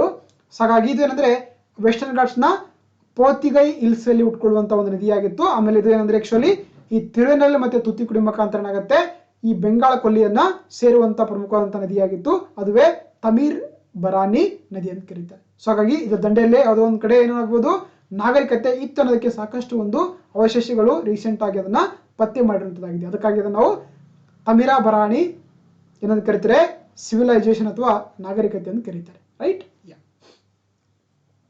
ಸೊ ಹಾಗಾಗಿ ಇಲ್ಲಿರುವಂತ ಏನು ಅವಶೇಷಗಳಿದೆಯಲ್ಲ ಅದರ ಮುಖಾಂತರ ಅಂದ್ರೆ ಸಾಕಷ್ಟು ಏನಂತಂದ್ರೆ ಒಂದು ಕೆಲವೊಂದು ಉತ್ಖನನಗಳು ನಮಗೆ ಅವಶೇಷಗಳು ಸಿಗ್ತಾ ಇದೆ.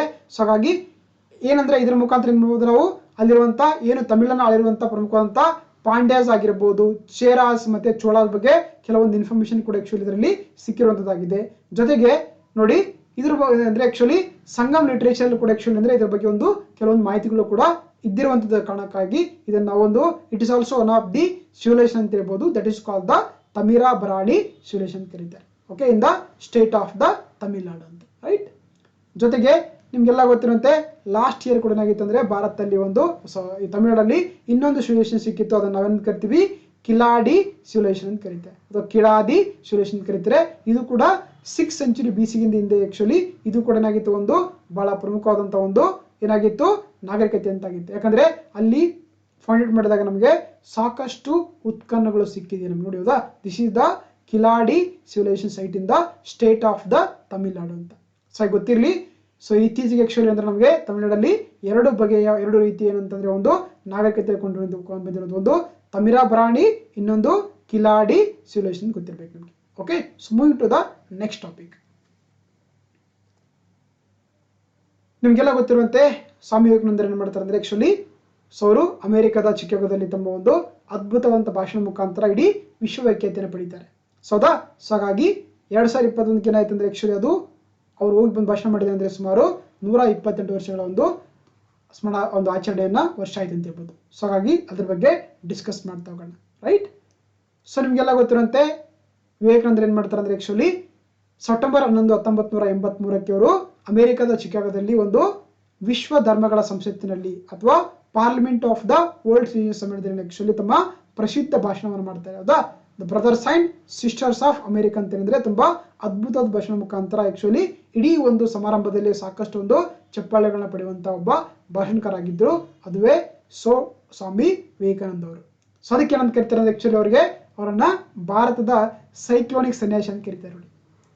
ಸೊ ಹಾಗಾಗಿ 2021 ಇದಿಲ್ಲ, ಇದೇನಾಯ್ತು ಅಂದ್ರೆ 128 ವರ್ಷಗಳ ಒಂದು ವಾರ್ಷಿಕೋತ್ಸವವನ್ನು ರೀಸೆಂಟ್ ಆಗಿ ಆಚರಣೆ ಮಾಡಿದ್ದೀವಿ ನಾವು ಹೌದಾ. ಅದು ಯಾವಾಗ 1893 ಸೆಪ್ಟೆಂಬರ್ 11 ಅವರು ಮೊಟ್ಟ ಮೊದಲ ಬಾರಿಗೆ ಅಮೆರಿಕದ ಚಿಕಾಗೋದಲ್ಲಿ ನಡೆದಂತ ಒಂದು ವಿಶ್ವ ಧರ್ಮಗಳ ಸಂಸತ್ತಿನಲ್ಲಿ ತಮ್ಮ ಅದ್ಭುತವಂತ ಭಾಷಣವನ್ನ ಹಿಂದೂ ಧರ್ಮದ ಕುರಿತಾಗಿ ಮಾಡ್ತಾರೆ.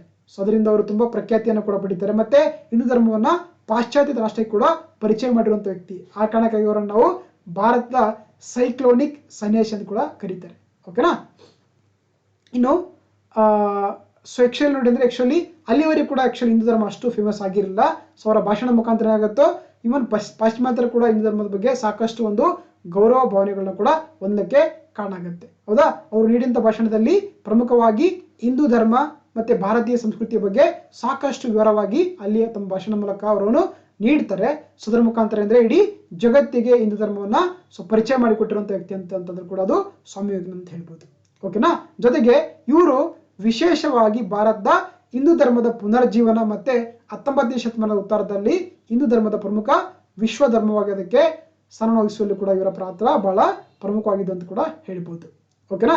ಜೊತೆಗೆ ಇವ್ರೇನಂದ್ರೆ 1983 ಏನು ತಮ್ಮ ಚಿಕಾಗೋದಲ್ಲಿ ಭಾಷಣ ಮಾಡ್ತಾರೆ, ಅದರ ಮುಖಾಂತರ ಏನಾಗುತ್ತೋ ಭಾರತ ಏನು ವೇದಗಳಿದ್ವಲ್ಲ ಅದು ರಾಷ್ಟ್ರವ್ಯಾಪಿ ಒಂದು ಮನ್ನಣೆಯನ್ನ ಪಡ್ಕೊಳ್ಳೋಕೆ ಸಾಧ್ಯ ಆಗುತ್ತೆ. ಸೊ ಹಾಗಾಗಿ ಅದು ಕೂಡ ಒಂದು ಇಂಪಾರ್ಟೆಂಟ್ ಅಂತ ಹೇಳ್ಬೋದು, ರೈಟ್. ಎಸ್. ಇನ್ನು ನಿಮ್ಗೆಲ್ಲ ಗೊತ್ತಿರುವಂತೆ ಸ್ವಾಮಿ ವಿವೇಕಾನಂದ ಅವರು ಇವರು ಕಲ್ಕತ್ತಾದಲ್ಲಿ ಜನಿಸ್ತಾರೆ. ಸೊ ಇವರ ತಂದೆ ವಿಶ್ವನಾಥ್ ದತ್ತ ಆಗಿರ್ತಾರೆ, ತಾಯಿ ಭುವನೇಶ್ವರಿ ದೇವಿ. ಇವರು ಜನಿಸಿದ್ದು ಯಾವಾಗ ಜನವರಿ 12. ಸೊ ಹಾಗಾಗಿ ಏನ್ ಮಾಡ್ತೀವಿ ನಾವು ಪ್ರತಿ ವರ್ಷ ಜನವರಿ 12 ರಾಷ್ಟ್ರೀಯ ಯುವಕರ ದಿನವನ್ನಾಗಿ ಆಚರಿಸ್ತಾ ಬರ್ತಾ ಇದೀವಿ. ಅದು ನ್ಯಾಷನಲ್ ಯೂತ್ ಡೇ ಆಗಿ ಕೂಡ ಆಚರಿಸ್ತಾ ಇದೀವಿ ನಾವು ಪ್ರತಿ ವರ್ಷ ಜನವರಿ 12ಕ್ಕೆ. ಯಾಕಂದ್ರೆ ಆ ದಿನ ಏನಾಗಿದೆ ಸ್ವಾಮಿ ವಿವೇಕಾನಂದ ಅವರ ಒಂದು ಜನ್ಮದಿನವಾಗಿದೆ. ಇವರ ಒಂದು ಬಾಲ್ಯದ ಹೆಸರೇನಾಗಿತ್ತು ಅಂತಂದ್ರೆ ನರೇಂದ್ರನಾಥ್ ದತ್ತ ಆಗಿತ್ತು. ಓಕೆನಾ. ಇವರ ಬಾಲ್ಯದ ಹೆಸರೇನಾಗಿತ್ತು ನರೇಂದ್ರನಾಥ್ ದತ್ತ ಆಗಿತ್ತು. ಸ್ವಾಮಿ ಅವರು ಏನು ಅಂದ್ರೆ ಆಕ್ಚುಲಿ ಯಾರು ಕೇತಿರ್ ರಾಜ್ಯದ ಮಹಾರಾಜ್ ಅಜಿತ್ ಸಿಂಗ್ ಏನ್ ಮಾಡ್ತಾರೆ ಆಕ್ಚುಲಿ ಅವರಿಗೆ ಸ್ವಾಮಿ ವಿವೇಕಾನಂದ ಕರೀತಾರೆ. ಸೊ ಹಾಗೆ ಅವರಿಗೆ 1893 ಅವರ ಒಂದು ಕೋರಿಕೆ ಮೇರೆಗೆ ಅವರು ವಿವೇಕಾನಂದ ಅಥವಾ ಸ್ವಾಮಿ ವಿವೇಕಾನಂದ ಆಗ್ತಾರೆ. ಸೊ ಅವರ ಮೊದಲ ಹೆಸರು ನರೇಂದ್ರನಾಥ್ ದತ್ತ ಆಗಿತ್ತು. ಆಮೇಲೆ 1893 ಏನಾಗುತ್ತೆ ಅವರ ಒಂದು ಹೆಸರನ್ನ ಸ್ವಾಮಿ ವಿವೇಕಾನಂದ ಅಂತೇಳಿ ಪರಿಚಯ ಮಾಡ್ಕೊತಾರೆ. ಜೊತೆಗೆ ಸುಭಾಷ್ ಚಂದ್ರ ಬೋಸ್ ಏನ್ ಮಾಡ್ತಾರೆ ಅಂದ್ರೆ ಆಕ್ಚುಲಿ ವಿವೇಕಾನಂದ ಅವರನ್ನ ಆಧುನಿಕ ಭಾರತದ ನಿರ್ಮಾತರು ಅಂತ ಕರೀತಾರೆ ನೋಡಿ, ವೆರಿ ಇಂಪಾರ್ಟೆಂಟ್ ಅಂತ. ಓಕೆ.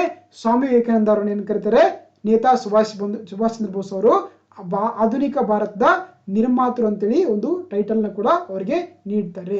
ಜೊತೆಗೆ ಇವರು ಬಡವರ ಬಗ್ಗರಿಗೆ ಏನ್ ಮಾಡ್ತಾರೆ ಅಂದ್ರೆ 1897 ರಾಮಕೃಷ್ಣ ಮಿಷನ್ ಅನ್ನು ಕೂಡ ಸ್ಥಾಪಿಸ್ತಾರೆ.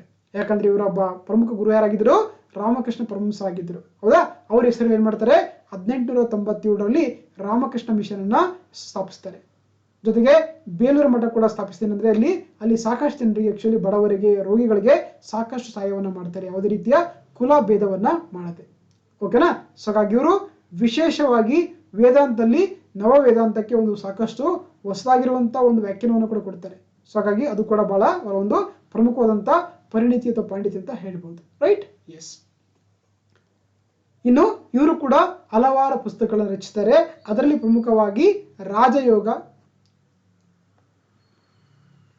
ರಾಜಯೋಗ, ಜ್ಞಾನಯೋಗ, ಕರ್ಮಯೋಗ ಇದೆಯಲ್ಲ, ಇವರು ಬರೆದಂತ ಪ್ರಮುಖವಾದಂತ ಪುಸ್ತಕಗಳಾಗಿದೆ. ರಾಜಯೋಗ, ಜ್ಞಾನಯೋಗ, ಕರ್ಮಯೋಗ ಇದೆಯಲ್ಲ, ಇವರು ಬಹಳ ಪ್ರಮುಖವಾದಂತಹ ಪುಸ್ತಕಗಳಂತ ಹೇಳ್ಬೋದು. ಅದು ಸ್ವಾಮಿ ವಿವೇಕಾನಂದ ಅವರದು. ಓಕೆನಾ. ಸೊ ಹಾಗಾಗಿ ಇದಿಷ್ಟು ಗೊತ್ತಿರಲಿ ರಿಗಾರ್ಡಿಂಗ್ ದ ಸ್ವಾಮಿ ವಿವೇಕಾನಂದ ಅವರದು. Next move to the next topic. Yes. Recent ಆಗಿ ನಮ್ಮ ಇಂಡಿಯನ್ ಓಷನ್ ಅಲ್ಲಿ ಅಂದ್ರೆ ಒಂದು ಸಮುದ್ರ ಸೌತೆಕಾಯಿ ಅಥವಾ ಸಿ ಕುಕುಂಬರ್ ಅನ್ನ ಪತ್ತೆ ಹಚ್ಚಿದ್ದಾರೆ. ಸೊ ಹಾಗಾಗಿ ಅದರ ಬಗ್ಗೆ ಡಿಸ್ಕಸ್ ಮಾಡ್ತಾ ಹೋಗೋಣ. ಇಲ್ಲಿ ಕಾಣಿಸ್ತಾ ಇದೆ ಫೋಟೋ ಇದೆ, image, that is called the sea cucumber ಅಥವಾ ಸಮುದ್ರ ಸೌತೆಕಾಯಿ ಅಂತ ಕರೀತಾರೆ. ಸೊ ಹಾಗಾದ್ರೆ ಅದರ ಬಗ್ಗೆ ಡಿಸ್ಕಸ್ ಮಾಡ್ತಾ ಹೋಗೋಣ. ರೀಸೆಂಟ್ ಆಗಿ ಏನಂದ್ರೆ ಆಕ್ಚುಲಿ ಇಂಡಿಯನ್ ಓಷನ್ ಅಲ್ಲಿ ಈ ಸಮುದ್ರ ಸೌತೆಕಾಯಿ ಇದೆಯಲ್ಲ, ಅದಕ್ಕೆ ಏನ್ ಮಾಡಿದ್ದಾರೆ ಅಂದ್ರೆ actually wild life protection act ಅಥವಾ ವನ್ಯಜೀವಿ ಸಂರಕ್ಷಣೆ ಕಾಯ್ದೆ 1972 ಏನ್ ಮಾಡಿದ್ದಾರೆ ಅಂದ್ರೆ ಅದನ್ನ ಅನುಸೂಚಿ ಅಥವಾ ಸ್ಕೆಡ್ಯೂಲ್ 1 ಅಡಿಯಲ್ಲಿ ಅಂದ್ರೆ ಅವುಗಳನ್ನ ಒಂದು ಸಂರಕ್ಷಣೆ ಮಾಡ್ತಾ ಇದ್ದಾರೆ. ಸೌದಾ. ಇದಕ್ಕೇನಂದ್ರೆ ಒಂದು ಏನಂದ್ರೆ ಅಳಿವಿನ ಅಂಚಿನಲ್ಲಿರುವಂತ ಅಥವಾ ಎಂಡೇಂಜರ್ಡ್ ಜಾತಿ ಅಂತ ಕೂಡ ಏನ್ ಮಾಡಿದ್ದಾರೆ IUCN ಲಿಸ್ಟ್ ಇದನ್ನ ಪರಿಗಣನೆ ಮಾಡಲಾಗಿದೆ. ಸೊ ಅರ್ಥ ಆಯ್ತಾ. ಸಮುದ್ರ ಸೌತೆಕಾಯಿ ಏನ್ ಮಾಡಿದ್ದಾರೆ actually wild life protection act of 1972 ಇದನ್ನ ಪ್ರೊಟೆಕ್ಷನ್ ಮಾಡ್ತಾ ಇದ್ದಾರೆ. ಜೊತೆಗೆ ಇದಕ್ಕೆ ಅಳಿವಿನ ಅಂಚಿನಲ್ಲಿರುವಂತಹ ಒಂದು ಜಾತಿಯ ಸೌತೆಕಾಯಿ ಅಂತ ಕೂಡ ಏನ್ ಮಾಡಿದ್ದಾರೆ. ಸೊ ಅದಕ್ಕೆ ಒಂದು ಟ್ಯಾಗ್ಲೈನ್ ಕೂಡ ಅಥವಾ ಒಂದು ಪ್ರೊಟೆಕ್ಷನ್ ಕನ್ಸರ್ವೇಷನ್ ಕೂಡ ಕೊಟ್ಟಿರುವಂತದ್ದು. ಜೊತೆಗೆ ಈ ಸಮುದ್ರ ಸೌತೆಕಾಯಿ ಮತ್ತೆ ಸಮುದ್ರ ಅಕಶೇರುಕ ಜೀವಿ ಅಥವಾ ವರ್ಟೆಬ್ರೇಟ್ಸ್ ಅಂತ ಕರಿತೀವಲ್ಲ, ಇನ್ವರ್ಟೆಬ್ರೇಟ್ ಅಂತ ಕರಿತೀವಲ್ಲ, ಮತ್ತೆ ಉಷ್ಣವಲಯದ ಪ್ರದೇಶಗಳಿಂದ ಆಕ್ಚುಲಿ ಈ ಸಮುದ್ರ ಏನ್ ಮಾಡ್ತವೆ ಸಾಮಾನ್ಯವಾಗಿ ಕಂಡು ಬರ್ತವೆ. ಓಕೆನಾ. ಇವುಗಳೇನಂದ್ರೆ ತುಂಬಾ ಉದ್ದನೆ ಆಕಾರದಿಂದ ಹೊಂದಿರ್ತವೆ. ಸೊ ಅದಕ್ಕೆ ಆ ಕಾರಣಕ್ಕೆ ಏನಂತ ಕರಿತೀವಿ ಇವುಗಳಿಗೆ. ಸೊ ಒಂದು ಕೊಬ್ಬಿದ ಸೌತೆಕಾಯಿ ಅವಲೋಕನಕಾಯಿ ಇದನ್ನು ನಾವು ಸಿ ಕುಕುಂಬರ್ ಅಂತ ಕರೀತಾರೆ. ಇದು ಒರಿಜಿನಲ್ ಆಗಿ ಕುಕುಂಬರ್ ಅಲ್ಲ, ಇವುಗಳು ಕೂಡ ಒಂದು ಅಂದ್ರೆ ಏನಂತಾರೆ ಜೀವಿಗಳೇ. ಸೊ ಅಂದ್ರೆ ಇವುಗಳ ಒಂದು ಸೇಪ್ ಇದೆಯಲ್ಲ, ಆ ಕಾರಣಕ್ಕೆ ಇವುಗಳನ್ನ ನಾವು ಏನಂತ ಕರಿತೀವಿ ಸಿ ಕುಕುಂಬರ್ ಅಥವಾ ಸಮುದ್ರದ ಸೌತೆಕಾಯಿ ಅಂತ ಕರೀತಾರೆ. ಜೊತೆಗೆ ಏನು ನಮಗೆ ಈ ಕೋರಲ್ ರೀಫ್ಸ್ ಇದೆಯಲ್ಲ, ಅವಳ ದೀಪಗಳು ಇರ್ತವಲ್ಲ, ಅವುಗಳ ಅವಿಭಾಜ್ಯ ಅಂಗ ಕೂಡ ಅವಿಭಾಜ್ಯ ಒಂದು ಏನಂತಾರೆ ಅವಿಭಾಜ್ಯ ಅಂಗ ಕೂಡ ಆಕ್ಚುಲಿಗಳು ಕಾರ್ಯವನ್ನ ನಿರ್ವಹಿಸ್ತವೆ. ಯಾಕಂದ್ರೆ ಈ ಕ್ಯಾಲ್ಸಿಯಂ ಕಾರ್ಬೋನೇಟ್ ಕೂಡ ಇವುಗಳಲ್ಲಿ ಸಾಕಷ್ಟು ಅಂಶವನ್ನು ಕೂಡ ಹೊಂದಿರ್ತವೆ. ಸೊ ಅದರಿಂದ ಏನಂದ್ರೆ ಆಕ್ಚುಲಿ ಈ ಅವಳದ ದಿಬ್ಬಗಳ ಉಳಿವಿ ಕೂಡ ಇವು ಸಾಕಷ್ಟು ಕಾರಣವಾಗಿ ಕೆಲಸ ಮಾಡ್ತವೆ, ಸಿ ಕುಕುಂಬರ್ ಅಂತ ಹೇಳ್ಬೋದು. ಜೊತೆಗೆ ಏನು ಸಾಗರದಲ್ಲಿ ಸಾಕಷ್ಟು ತ್ಯಾಜ್ಯ ಸಂಗ್ರಹ ಇರ್ತಾವಲ್ಲ, ಅವುಗಳಂದ್ರೆ ಆಕ್ಚುಲಿ ಅವುಗಳನ್ನ ನಿರ್ವಹಣೆ ಮಾಡ್ಕೊಳ್ಳೋಕೆ ಅಂದ್ರೆ ಇವುಗಳು ಕೆಲಸ ಮಾಡ್ತಾವೆ ಅಂತ ಹೇಳ್ಬೋದು. ಜೊತೆಗೆ ಪೋಷಕಾಂಶಗಳನ್ನ ಮರುಬಳಕೆ ಮಾಡ್ಲಿಕ್ಕೆ ಕೂಡ ಇವುಗಳು ತುಂಬಾ ಸಹಕಾರಿಯಾಗಿರುತ್ತೆ ಹೇಳ್ಬೋದು. ಜೊತೆಗೆ ಏನು ಅವಳ ದೀಪಗಳು ತುಂಬಾ ಅತ್ಯುತ್ತಮ ಸ್ಥಿತಿ ಇರಬೇಕಾದ್ರೆ ಇವುಗಳು ಸಾಕಷ್ಟು ಒಂದು ಕಾರ್ಯವನ್ನ ನಿರ್ವಹಿಸ್ತವೆ ಅಂತ ಹೇಳ್ಬೋದು. That is called the sea cucumber ಅಂತ ಕರೀತಾರೆ. ಓಕೆನಾ. ಜೊತೆಗೆ ಈ ಸಿ ಕುಕುಂಬರ್ ಇದೆಯಲ್ಲ, ಇವುಗಳನ್ನ ಸಾಮಾನ್ಯವಾಗಿ ಈ ಚೀನಾ ಮತ್ತೆ ಆಗ್ನೇಯ ಏಷ್ಯಾದಲ್ಲಿ ಸಾಕಷ್ಟು ಬೇಡಿಕೆ ಇದೆ ಇವುಗಳಿಗೆಲ್ಲ. ಹೌದಾ. ಸೊ ಏನ್ ಮಾಡ್ತಾರೆ ಇವುಗಳನ್ನ ತಮಿಳುನಾಡಿನಿಂದ ಶ್ರೀಲಂಕಾದ ಮುಖಾಂತರ ಅಂದ್ರೆ ಆಕ್ಚುಲಿ ಮೀನುಗಾರಿಕೆ ನಡಗಳಿರ್ತಾರ ಅದರ ಮುಖಾಂತರ ರಾಮನಾಥಪುರಂ ಮತ್ತೆ ತುಟಿಕೋರಿನ್ ಮುಖಾಂತರ ಇವುಗಳನ್ನ ಸಾಗಿಸ್ತಾರೆ. ಇಲ್ಲಿಗೆ ಚೀನಾ ಮತ್ತೆ ಆಗ್ನೇಯ ಏಷ್ಯಾದ ರಾಷ್ಟ್ರಗಳಿಗೆ ಅಂತ ಹೇಳ್ಬೋದು. That is called the sea cucumber ಅಥವಾ ಸಮುದ್ರ ಸೌತೆಕಾಯಿ ಅಂತ ಕರೀತಾರೆ. ಓಕೆನಾ. ಸೊ ಇಮೇಜ್ ಕಾಣಿಸ್ತಿದೆಯಲ್ಲ, this is the sea cucumber ಅಥವಾ ಸಮುದ್ರ ಸೌತೆಕಾಯಿ ಅಂತ ಕರೀತಾರೆ. ಓಕೆನಾ. Yeah right. ರೀಸೆಂಟ್ ಆಗಿ ನಿಮ್ಗೆಲ್ಲ ಗೊತ್ತಿರುವಂತೆ SCO ಕೇಳಿದಿರದ ಶಾಂಘೈ ಕೋಆಪರೇಷನ್ ಆರ್ಗನೈಸೇಷನ್ ಇದೆಯಲ್ಲ, ಅವೇನ್ ಮಾಡ್ತಾರೆ ಅಂದ್ರೆ ಅದರಲ್ಲಿ ಸದಸ್ಯ ರಾಷ್ಟ್ರಗಳು ಒಂದು ಸಮರಾಭ್ಯಾಸವನ್ನು ನಡೆಸ್ತಾರೆ. ಅದರ ಹೆಸರು ಪೀಸ್ಫುಲ್ ಮಿಷನ್ ಅಂತ ಕರೀತಾರೆ. ಓಕೆ. ಪೀಸ್ಫುಲ್ ಮಿಷನ್ ಅಂತ ಕರೀತಾರೆ. ಇದೇನಂದ್ರೆ ಶಾಂಘೈ ಸಹಕಾರ ಒಕ್ಕೂಟ ರಚನೆಯಲ್ಲಿ ಏನು ಸದಸ್ಯ ರಾಷ್ಟ್ರಗಳಿದೆಯಲ್ಲ ಅವುಗಳು ಏನ್ ಮಾಡ್ತದೆ ಆಕ್ಚುಲಿ ಈ ಒಂದು ಸಮರಾಭ್ಯಾಸ ನಡೆಸ್ತದೆ. ಅದಕ್ಕೆ ಹೆಸರನ್ನು ಕೊಟ್ಟಿದ್ದಾರೆ ಪೀಸ್ಫುಲ್ ಸಮರಾಭ್ಯಾಸ ಅಥವಾ ಪೀಸ್ಫುಲ್ ಮಿಷನ್ ಅಂತ ಕರೀತಾರೆ. ಅದರ ಬಗ್ಗೆ ಡಿಸ್ಕಸ್ ಮಾಡ್ತಾ ಹೋಗೋಣ. ರೀಸೆಂಟ್ ಆಗಿ ಏನಂದ್ರೆ ಆಕ್ಚುಲಿ ಗೊತ್ತಿರಲಿ, ಈ ಪೀಸ್ಫುಲ್ ಮಿಷನ್ ಸಮರಾಭ್ಯಾಸವನ್ನ ಇದೊಂದು ಜಂಟಿ ಭಯೋತ್ಪಾದನಾ ವಿರೋಧಿ ಅಂದ್ರೆ ಆಂಟಿ ಟೆರರ್ ಆಗಿ ಒಂದು ಎಕ್ಸರ್ಸೈಸ್ ಅಂತ ಹೇಳ್ಬೋದು. ಮತ್ತೆ ಇದೊಂದು ಬಹುಪಕ್ಷೀಯ ಮಿಲಿಟರಿ ಎಕ್ಸರ್ಸೈಸ್ ಆಗಿದೆ. ಹೌದಾ. ಯಾರು ಮಾಡ್ತಾರೆ ಇದನ್ನ? ಶಾಂಘೈ ಕೋಆಪರೇಷನ್ ಇರುವಂತ ಏನು 8 ದೇಶಗಳಿದೆಯಲ್ಲ ಅವುಗಳು ಏನ್ ಮಾಡ್ತಾ ಇದೆ ಆಕ್ಚುಲಿ ಕೂಡ್ಕೊಂಡು ಎಸ್ಪೆಷಲಿ ಭಯೋತ್ಪಾದನೆ ವಿರೋಧಕವಾಗಿ ಈ ಒಂದು ಚಟುವಟಿಕೆಯನ್ನ ರೀಸೆಂಟ್ ಆಗಿ ಏನಂದ್ರೆ ನಡೆಸ್ತಾ ಇದೆ. ಜೊತೆಗೆ ಇದು 2 ವರ್ಷಕ್ಕೊಮ್ಮೆ ನಡೆಯುವಂತ ಒಂದು ಏನಾಗಿದೆ ಮಿಲಿಟರಿ ಎಕ್ಸರ್ಸೈಸ್ ಆಗಿದೆ. ಅದುವೇ ಪೀಸ್ಫುಲ್ ಮಿಷನ್ ಎಕ್ಸರ್ಸೈಸ್ ಅಂತ ಕರೀತಾರೆ. ಓಕೆನಾ, ಇದನ್ನ ಏನ್ ಮಾಡ್ತಿದೆ ಆಕ್ಚುಲಿ ರಷ್ಯಾದ ಏನಂದ್ರೆ ಓರೆನ್ಬರ್ಗ್ ಪ್ಲೇಸ್ ಅಲ್ಲಿ ಇದನ್ನ ಕೈಗೊಳ್ಳಲಾಗ್ತಾ ಇದೆ. ಯಾವಾಗ ಸೆಪ್ಟೆಂಬರ್ 13ರಿಂದ 2022 ಓಕೆನಾ. ಸೊ ಇಲ್ಲಿ ಭಾಗವಹಿಸ್ತಿರುವಂತಹ ದೇಶಗಳು ಯಾವ್ದಪ್ಪ ಅಂತಂದ್ರೆ SCO ದೇಶದ ರಾಷ್ಟ್ರಗಳಾಗಿದೆ. ಯಾವ ಬರ್ತವೆ ಬರ್ಸ್ಕೊಂತ ನಿಮಗೆಲ್ಲ ಗೊತ್ತಿರುವಂತೆ ಇಲ್ಲಿ ನೋಡಿ. ಸೋದಾ ಇದ್ರಲ್ಲಿ ಯಾವ್ದು ಬರ್ತವೆ? ಚೀನಾ ಬರುತ್ತೆ, ಕಜಕಿಸ್ತಾನ್ ಬರುತ್ತೆ, ಕಿರ್ಗಿಸ್ತಾನ್ ಬರುತ್ತೆ, ರಷ್ಯಾ ಬರುತ್ತೆ, ತಜಿಕಿಸ್ತಾನ್ ಬರುತ್ತೆ, ಉಜ್ಬೇಕಿಸ್ತಾನ್, ಇಂಡಿಯಾ, ಪಾಕಿಸ್ತಾನ. ಹೌದಾ, ಈ 8 ದೇಶಗಳು ಏನ್ ಮಾಡ್ತದೆ ಆಕ್ಚುಲಿ ಒಂದು ಎಕ್ಸರ್ಸೈಸ್ ಮಾಡ್ತದೆ. ಅದನ್ನ ನಾವು ಪೀಸ್ಫುಲ್ ಮಿಷನ್ ಅಂತ ಕರೀತಾರೆ. ಸೊ ಇದು ಗೊತ್ತಿರಲಿ, ಇದು ಶಾಂಘೈ ಕೋಆಪರೇಷನ್ ಆರ್ಗನೈಸೇಷನ್ ದೇಶಗಳ ಮಧ್ಯೆ ನಡೆಯುವಂತಹ ಒಂದು ಮಿಲಿಟರಿ ಎಕ್ಸರ್ಸೈಸ್ ಆಗಿದೆ. ಅದನ್ನ ನಾವು ಪೀಸ್ಫುಲ್ ಮಿಷನ್ ಎಕ್ಸರ್ಸೈಸ್ ಅಂತ ಕರೀತಾರೆ. ಹೌದಾ, ಇದು ನಡೀತಿರುವಂತದ್ದು ರಷ್ಯಾದ ಓರೆನ್ಬರ್ಗ್ ಪ್ರದೇಶದಲ್ಲಿ ಈ ಒಂದು ಸಮರಾಭ್ಯಾಸ ಕೈಗೊಳ್ತಿರುವಂತದ್ದು. ಇದು 6ನೇ ಆವೃತ್ತಿಯಾಗಿದೆ. ಇಟ್ಸ್ 6th ಎಡಿಷನ್ ಆಗಿದೆ ಅಂತ ಹೇಳ್ಬೋದು. ಓಕೆನಾ, ಇದಿಷ್ಟು ಇವತ್ತಿನ ಟಾಪಿಕ್. ಮತ್ತೆ ಮುಂದಿನ ದಿನಗಳಲ್ಲಿ ಡಿಫ್ರೆಂಟ್ ಟಾಪಿಕ್ಸ್ ಡಿಸ್ಕಸ್ ಮಾಡ್ತಾ ಹೋಗೋಣ. ಅಲ್ಲಿವರೆಗೂ ಥ್ಯಾಂಕ್ ಯು.